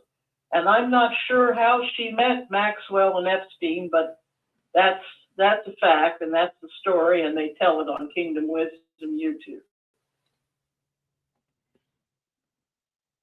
Wow, that sounds like something worth reading. What's the name of the book? It's on YouTube. Okay, what's the name of the site? The show on YouTube is Kingdom Wisdom, and it was today or yesterday's show. Okay, so Kingdom Wisdom, approximately February 20th or February 21st or somewhere around here. Yeah, Sounds good. on YouTube, and it tells it, and I think I've pretty much told you the gist of it. But 364 flights, and she managed appointments and all kinds of the administrative for Maxwell and company. Ooh, I would hate to be caught up in that mess. Well, she was. Didn't she? Poor little thing. Didn't she All also? right. Didn't that lady also do like the like when people came to the mansion? Didn't she also like answer the door and She was one of the 4 managers. yeah. Yeah, she worked it daily. But it's on there. It's on Kingdom Wisdom, and they'll read it to you on YouTube. Wow. Yeah. And it's either today or yesterday. Yeah, I had to check that out. Yeah, but I think I might have watched it and didn't realize I was watching that. But I heard something about I guess it was the same woman that worked at the mansion where where she worked at, and she was responsible for doing what you said, and then she also took people in and explained to them what the rules were, what the setup was, and All that jazz, as we say. But I had heard her name a couple years back regarding the New York mansion too, but that wasn't okay. Epstein. So you heard it correctly too. I think Epstein also had a private island, right? Yes, well, she took 364 flights to and from the island. Oh, the island, okay. And was one of the 4 managers. But Wow. she was in both of those locations. And I think they said that it was that the circumstances or the situation, the reason why she joined that was because it was so similar to the way Watchtower worked. Yeah, it was a hierarchical structure, and she took instruction. She took orders, more or less, yeah. Right. They noted that. But this is just, they are the most wicked people to ever walk the earth. I can't even report or discuss it with friends. To me it is beyond, you know, and we all get a little kick sometimes with a scandal story or something. It's natural to look at that stuff once in a while, but this is just so wicked. Oh, yeah. And it looks like the ranch was even worse. I've had to turn it off.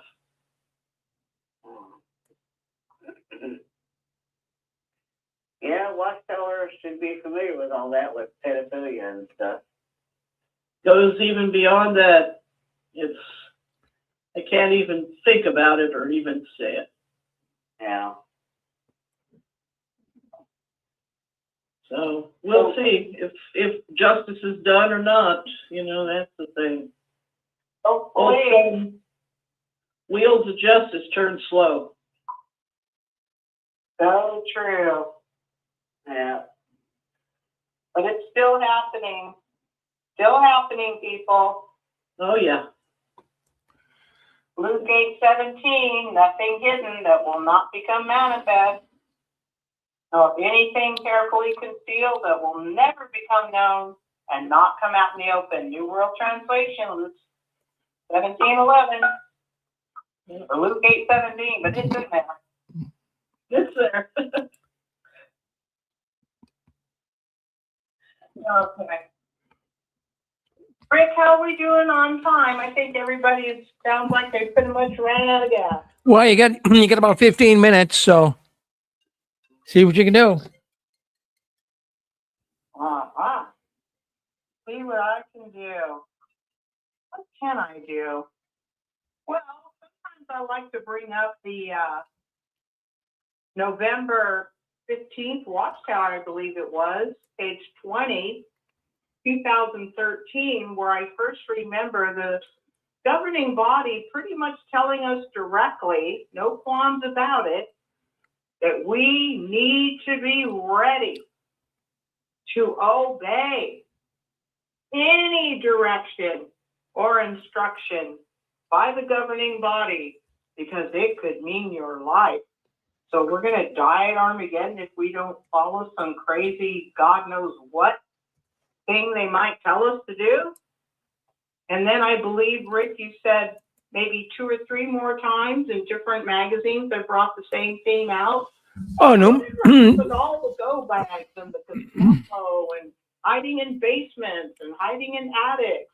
Run for your life. I don't hear that anymore. Anne Marie, Yes, my dear sister. you know what's interesting is, I think it was about 2 or 3 assemblies ago where they had people in Africa going to some cave. Uh-huh. There was some kind of situation going on. And I wondered about that too. They all do big on go bag. Well, now Yeah. they have nowhere to go. So what is the purpose of these go bags? Have they talked about them? Are they going to get rid of them? Why is this necessary? And to me, it just implicates them more and more that they're doing stupid things. Red Cross also has to have a go bag. Go bag is not a bad idea in and of itself.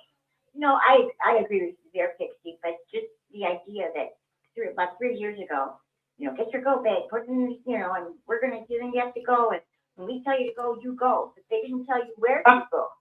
Like we're so urgent. Go. Yeah, but when someone says, come on, Pixie, let's go to the garage.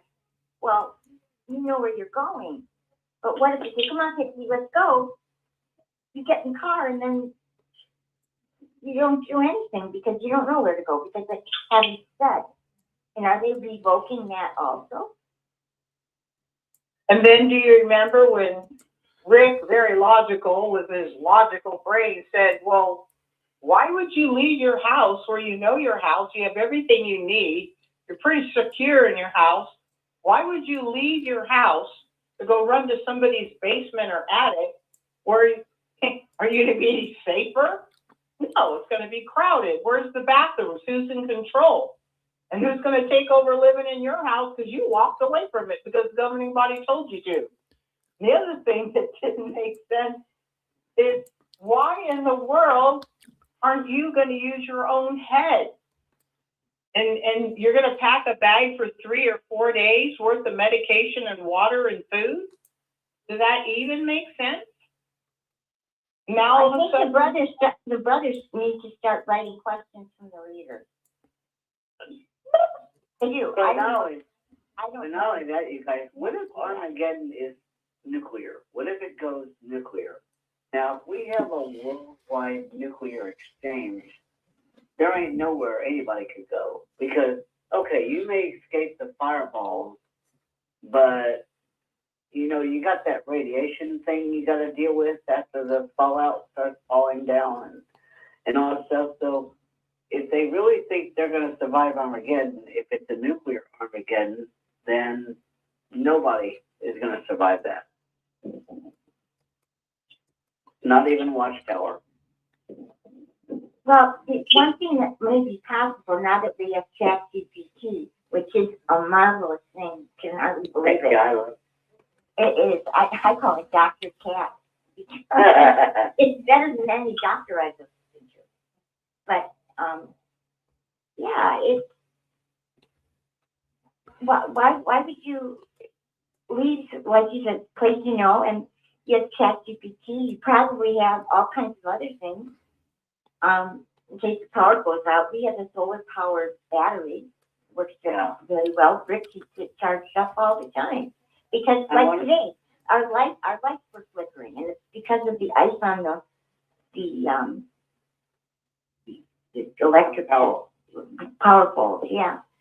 So there's so much that they're not addressing just by saying, it's not coming. To me, You know, it's it's interesting sad. the videos I've seen where they go to bunkers and all stuff, or go to wherever they were going, there was always a donation box there. Did you notice that? Yeah, that was funny. Okay, Funny. the world was ending, and yet we're still gonna have a donation box. I know it. I had somebody explain that to me. I had somebody, actually the person on the video was explaining the scene, and they were saying that there were donation boxes. I thought, what? Donation boxes when they're escaping from whatever it is they're running from? Oh, They might need that 10 cents after they get out of that camp. Yeah, money's probably worthless. And the brother had a tie on too, if you know, in an emergency situation, which I thought was hilarious. You know, that just shows how desperate they are for money. So much so that they will even try to get money in a major worldwide disaster. yep, don't forget the Watchtower. Yeah, but Watchtower will be done with once that happens.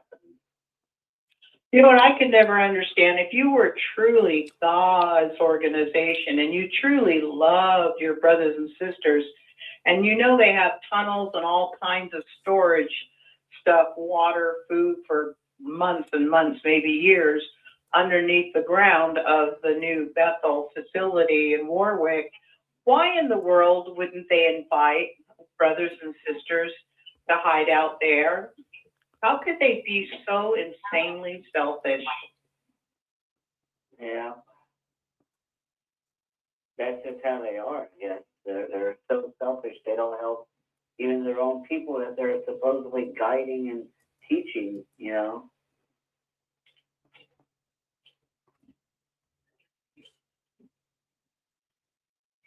Well, it just shows that if you are interested in the Bible, you need to read it for yourself. And I think even though some things are harder to understand, we'll get enough of the gist of it that we'll know what to do when things happen. Good point, Susan.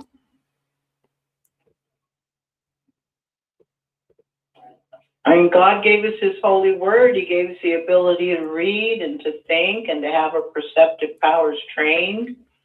And, you know, I don't know about you guys, I still have my Watchtower concordance so I can look up anything and find the scriptures I need, and has nothing to do with going to a Kingdom Hall and needing them to teach me anything.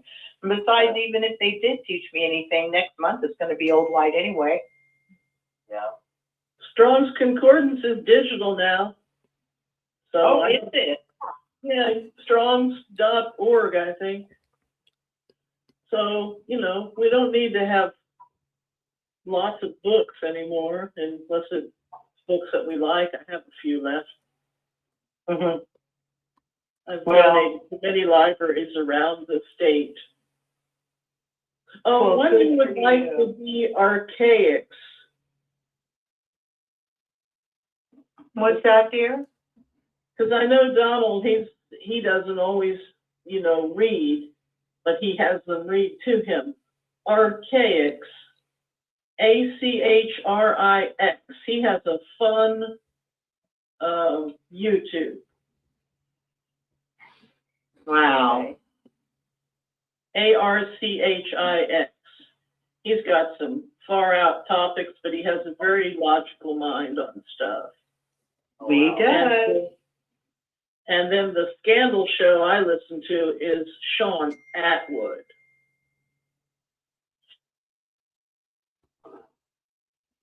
CHAUNAPTWOOD.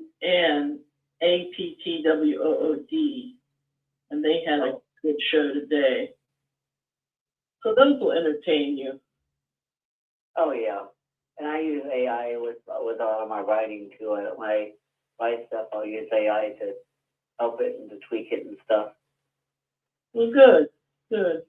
And then there's some, you get like the story ones? There's a lot of stories on YouTube.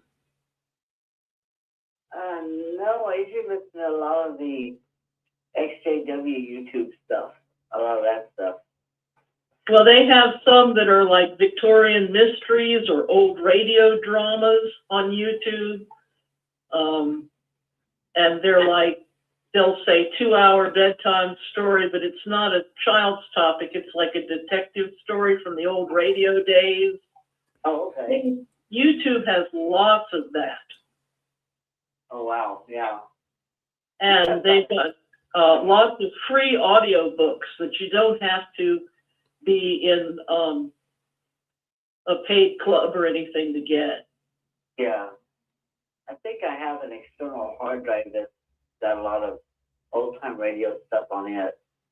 Oh, that's good. And I mentioned to you that book called, the book by, and I can't remember the rapper's name, but the book title is, quote, I Identify as Blind, unquote. That's the title of the book.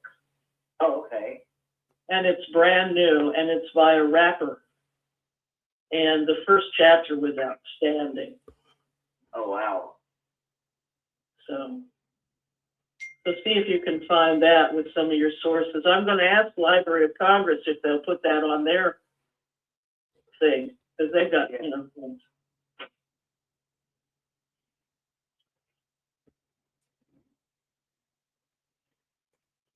I think his name was Jaunty or something like that. He's got a one-name, you know. Oh, okay. A one-name name. He's a rapper. Yep. How much time do we have left, my brother? We got about 5 minutes, Anne-Marie, and that'll be it. Yep. Okay, if it's okay, I wanted to leave the audience with one last thought to reiterate what I left with. As a free-thinking citizen or member of any group or organization, it is not only permissible to question our leaders, it is our moral responsibility. People want true leaders, that's true. And in the absence of genuine leaders, they will seek other leaders. They're so thirsty for leadership that they'll crawl through the desert toward a mirage.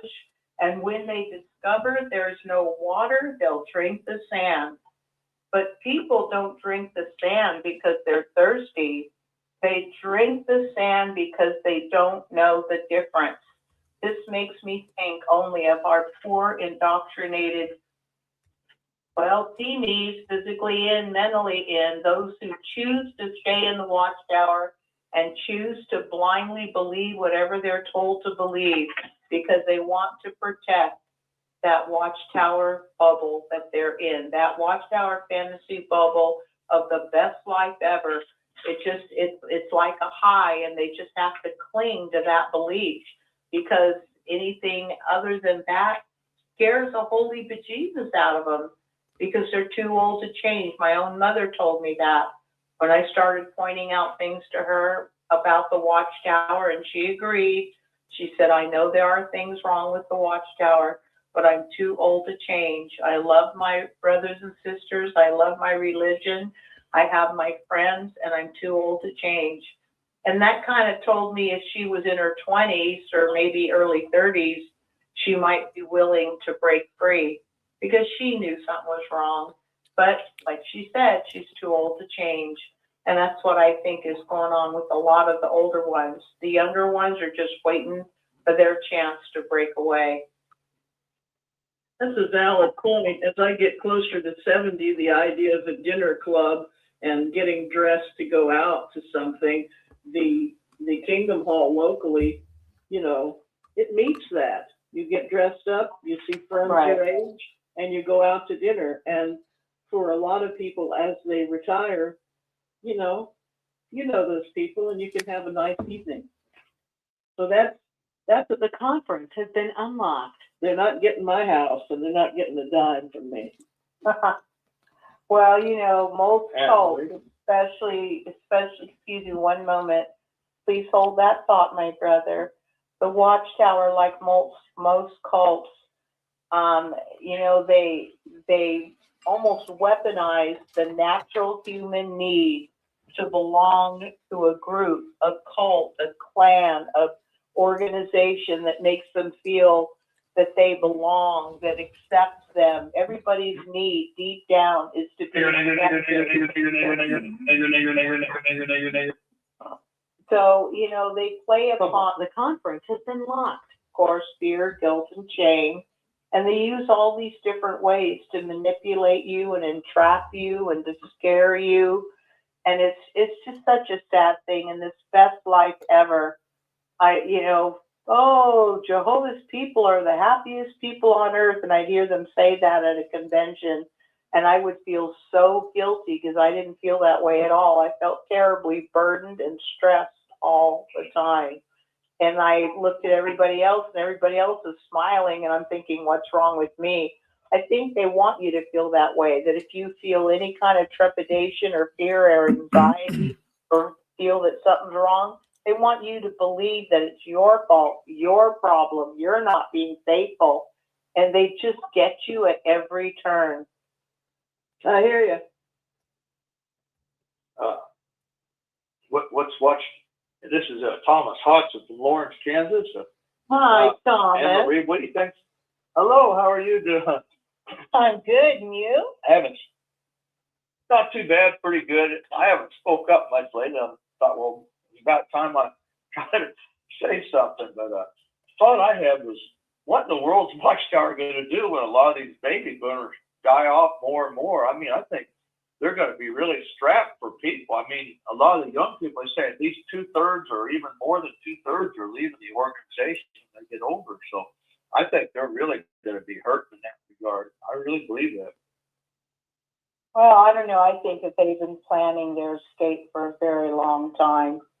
They have so much money. I mean, when did they start selling off all those Kingdom Halls, closing down all of the branches, so many branches, so many, circuit assembly halls? It's like, they're ready to go. They're ready to go. They're going to hold on to everything they have. They don't care. I think they're going to leave us in the lurch. I don't know why they don't have a bed and breakfast worldwide club. You know, they could commercialize the branch offices in Africa and South America as a worldwide travel club. Oh, what a point. Good point, my sister.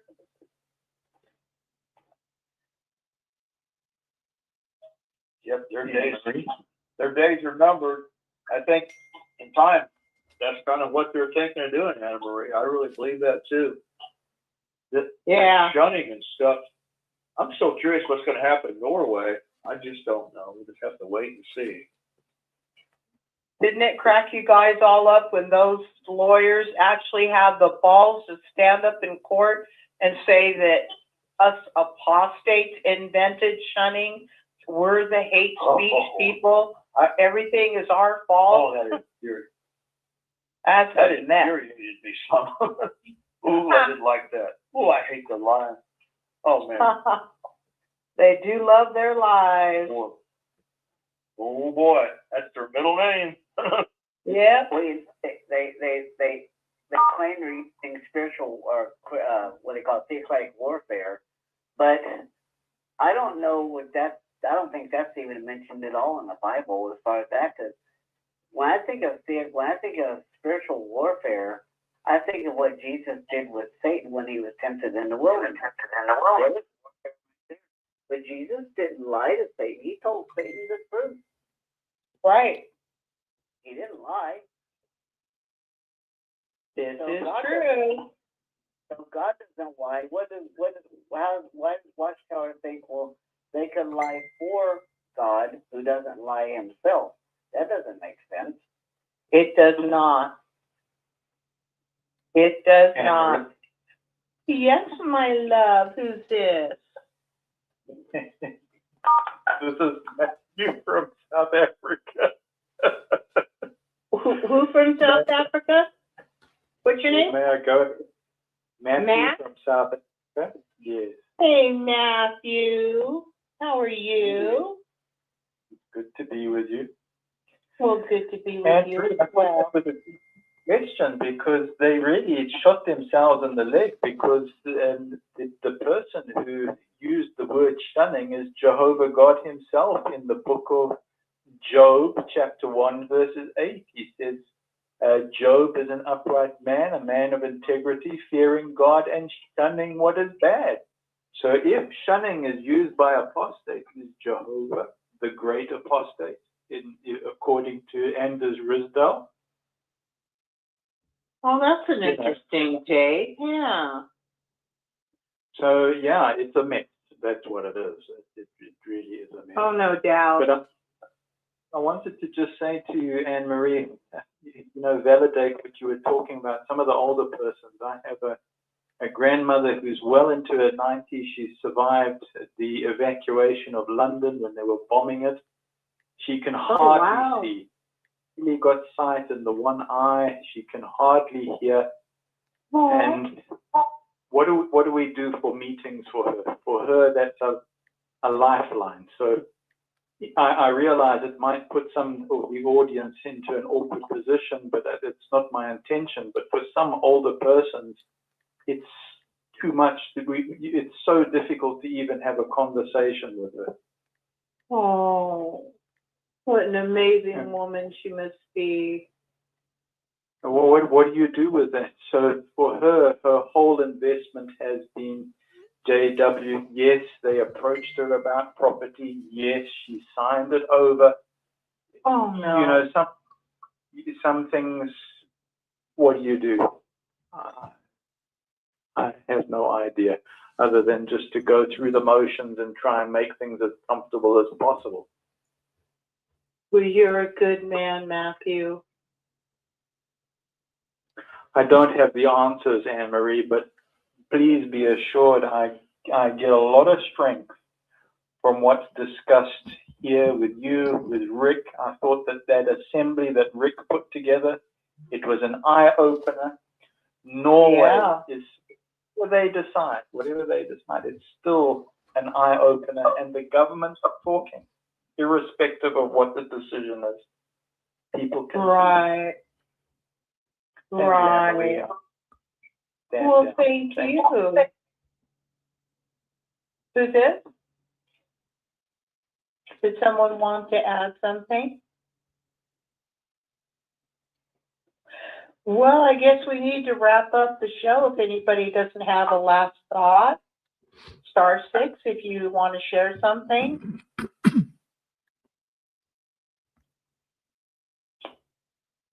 Well, I want to thank everyone who came on. What was that? It's me again. I just like a quick thought.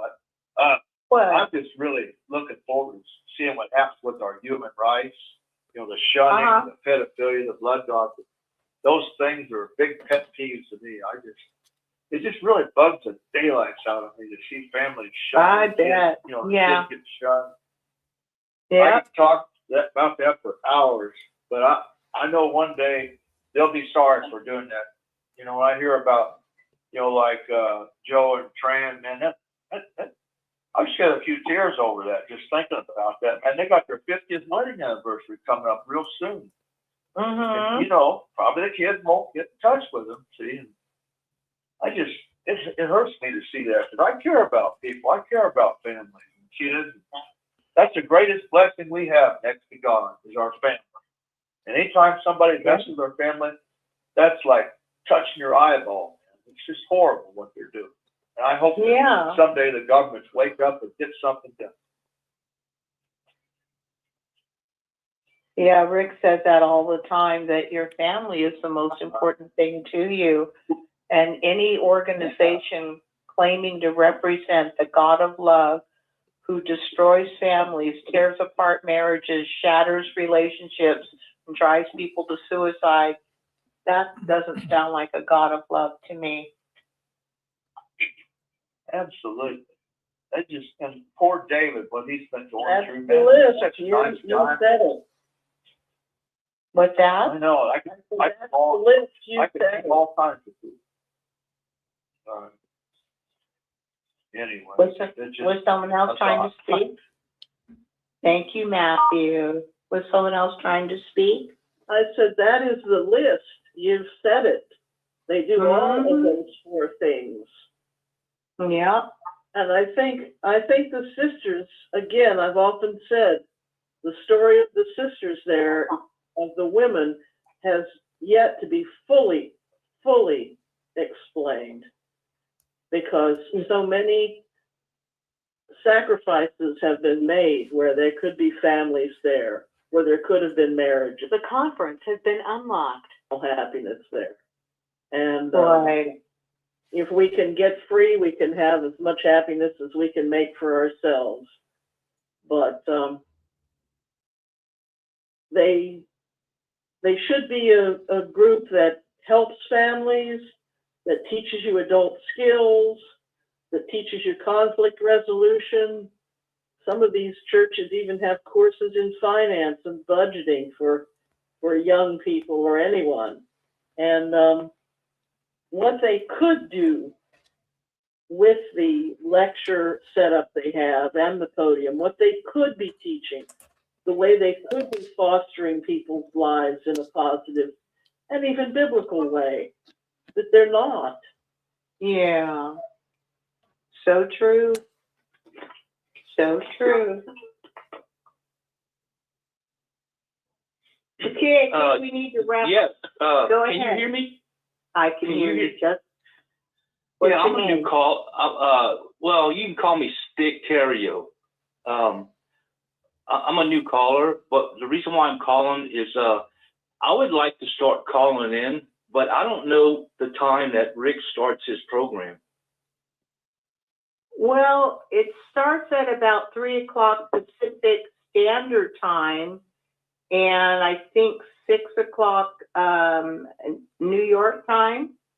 So I live in New Orleans, and so does Rick start his program at what, 7 or 8 o'clock? The 6 screen. I just know my show, the first one, starts I think at 6. My JW, he's probably looking for JW World News. That starts in about 5 minutes. Yep. That's And what time is it? What time is it there where you in Massachusetts. It's 8:14 right now. 8:13. Okay, so you are an hour ahead of New Orleans. You're in Central Time. Yeah, I'm in the South, New Orleans. Yeah, we're in Eastern Time. Yep. Okay, so I just wanted to call, man, because I've been wanting to call and make some comments, but I didn't know what time the program actually started, because I always watch it after the show's been put on YouTube. Yeah, well, come in tonight. In fact, you stay in for the news, and if you call in on the news, I got a free book I'm going to give you. Okay, I'll call back after you get started. Good, do that. Yeah, that'll be fine. Then you'll be a new caller. You get a free book. Yep. Okay, well, thanks. Thank you. Thank you for calling in, Sticario. I want to thank everyone who called in today to our show, Touched by the Tentacles. Today is February 21st, 2026. And the show's theme is Three Thinking versus Cult-Induced Thinking. I want to thank everyone who called in. I want to thank Grace. I want to thank Download from Texas and our dear sister Susan, our dear brother Rick, our brother Dick Bordy. I want to thank David. I want to thank Pixie. I want to thank Grace. I want to thank Thomas from Loris, Kansas. I want to thank Matthew from South Africa. I also want to thank our new caller, Sticario, from New Orleans. It is time to go to Rick and JW World News. Well, thank you, Anne-Marie. Thank you very much for coming in and doing the program tonight. I always appreciate it. In fact, folks, we did have the drunken Bethelites try to come in. So if you're on the telephone line now, hang on there, because if we might have to lock it again. So you won't be able to get in if it's locked. But we do have the phone lines open now. But if we do get some disturbance from the Bethelites, we will have to lock it up. So stay with us. Don't leave if you're listening on your radio telephone network. So we've got the JW World News coming up next. And what about those Epstein files? I want to talk about that tonight. Was the Jehovah's Witnesses involved with it? I mean, it's all over the internet, but I'm going to give you some insight tonight. I think you'll find very, very fascinating. So stay tuned for JW World News.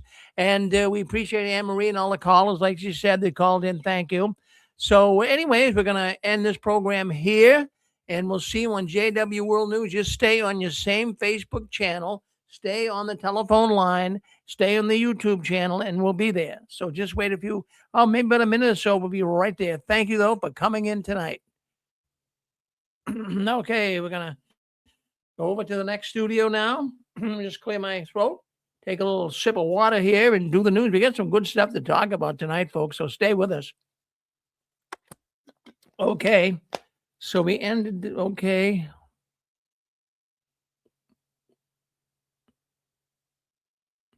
All right, I guess are we live yet? Okay, I think I guess we are live right now, from what I can gather. Yeah, well, thank you for coming in to JW World News. Of course, that's the news the Watchtower doesn't want us talking about.